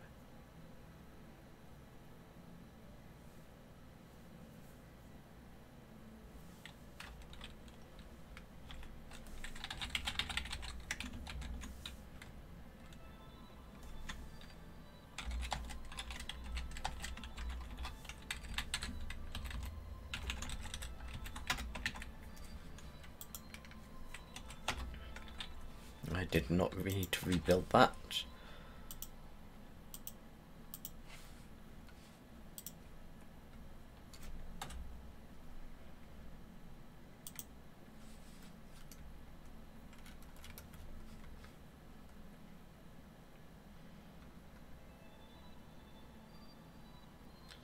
Yeah, that's not helping at all. But the thing is, it's saying... I guess maybe it's all queued up.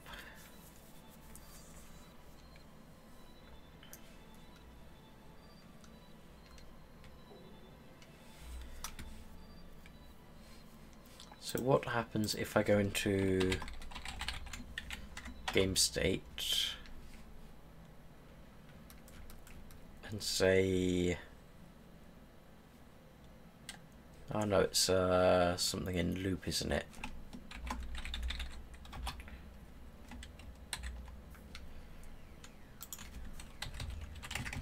It only renders once a second. Let's try that and see whether that's still having a problem, because it should be able to render what, say 10 times a second at this speed.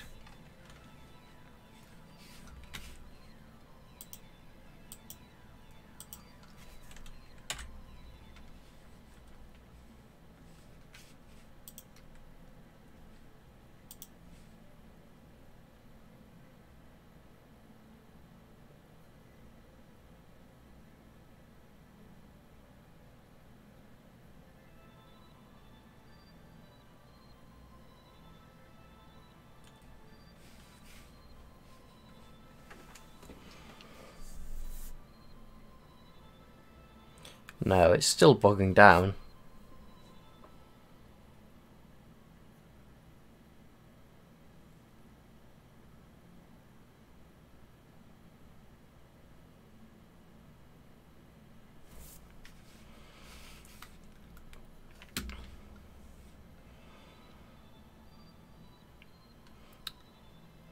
Now it's taking even longer. That's like almost 100 milliseconds between... in fact, that's over 100 milliseconds.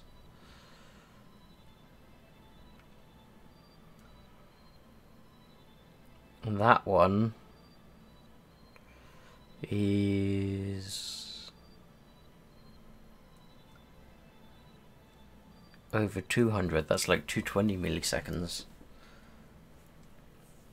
But it should still be running correctly because I've told it to only render that stuff once a second. That's happening way more than once a second, so maybe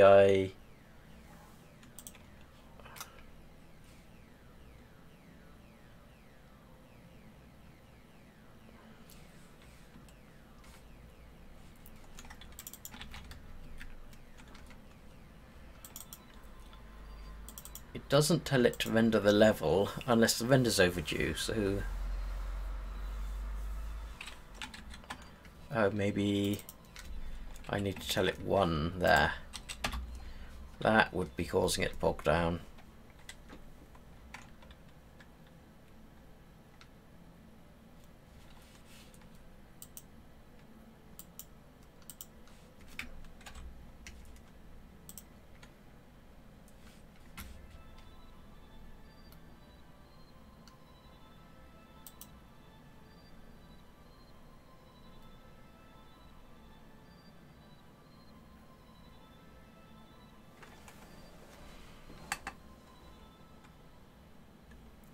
Okay, so that is okay.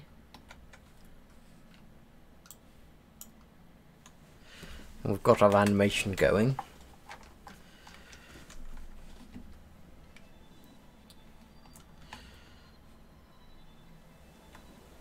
So maybe it is just that the browser can't handle changing elements 30 times a second.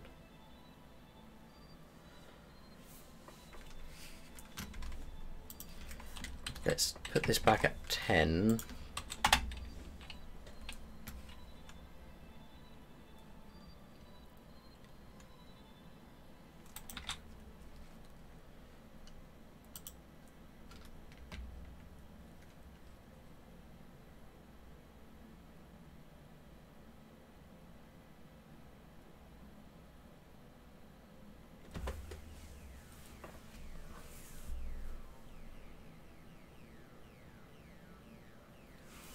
I mean, it's a bit slow to change the transitions, but it does seem to be keeping up.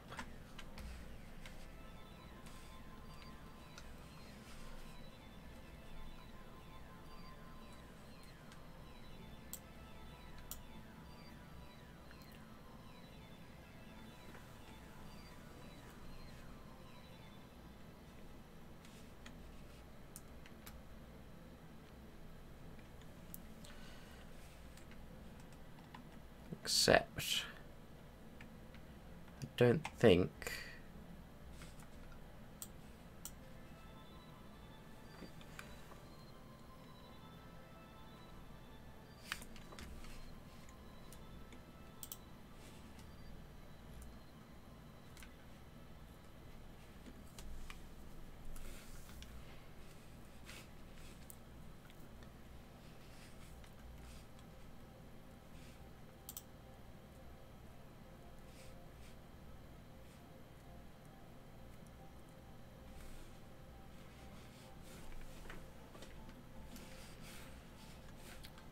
yeah, this doesn't look right at all. I don't think it's getting removed properly.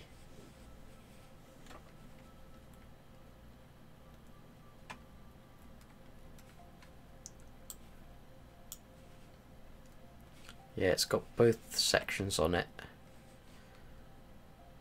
But it was doing just fine at 1 frame per second. So, do we change it to 5 frames a second?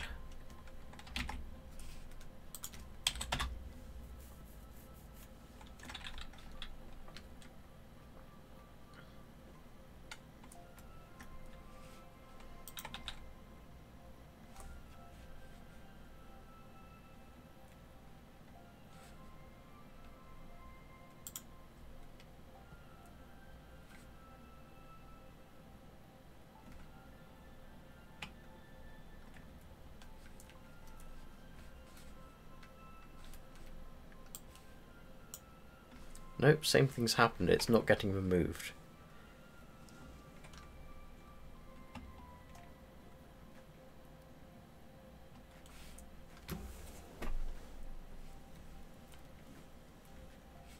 Interesting, but if I turn it back to 1, I was definitely seeing it get removed and get re-added.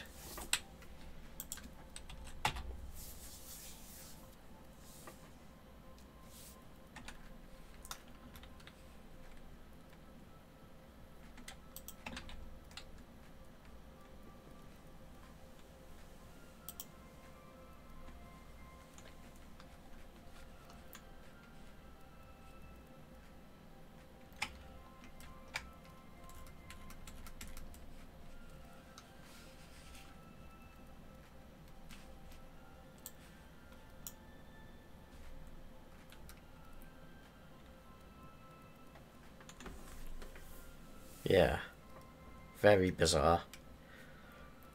Okay, I think I am going to have to end it there because the solution to this is not going to be possible in the next 10 minutes. Probably needs an entire stream to itself, at least. Well then. All that's left to say is, if you want to see the conclusion to this absolutely riveting performance debacle we're having, then hit the follow button, hit the notification thing if you want to know it as soon as I go live. Or alternatively, I have a Discord link in my profile. You can hit that and join our community. You will get go live notifications there, and also a load of behind the scenes stuff if you're interested in that kind of thing. But thank you very, very much for watching, and until next time, whatever else you're doing today, have a good one.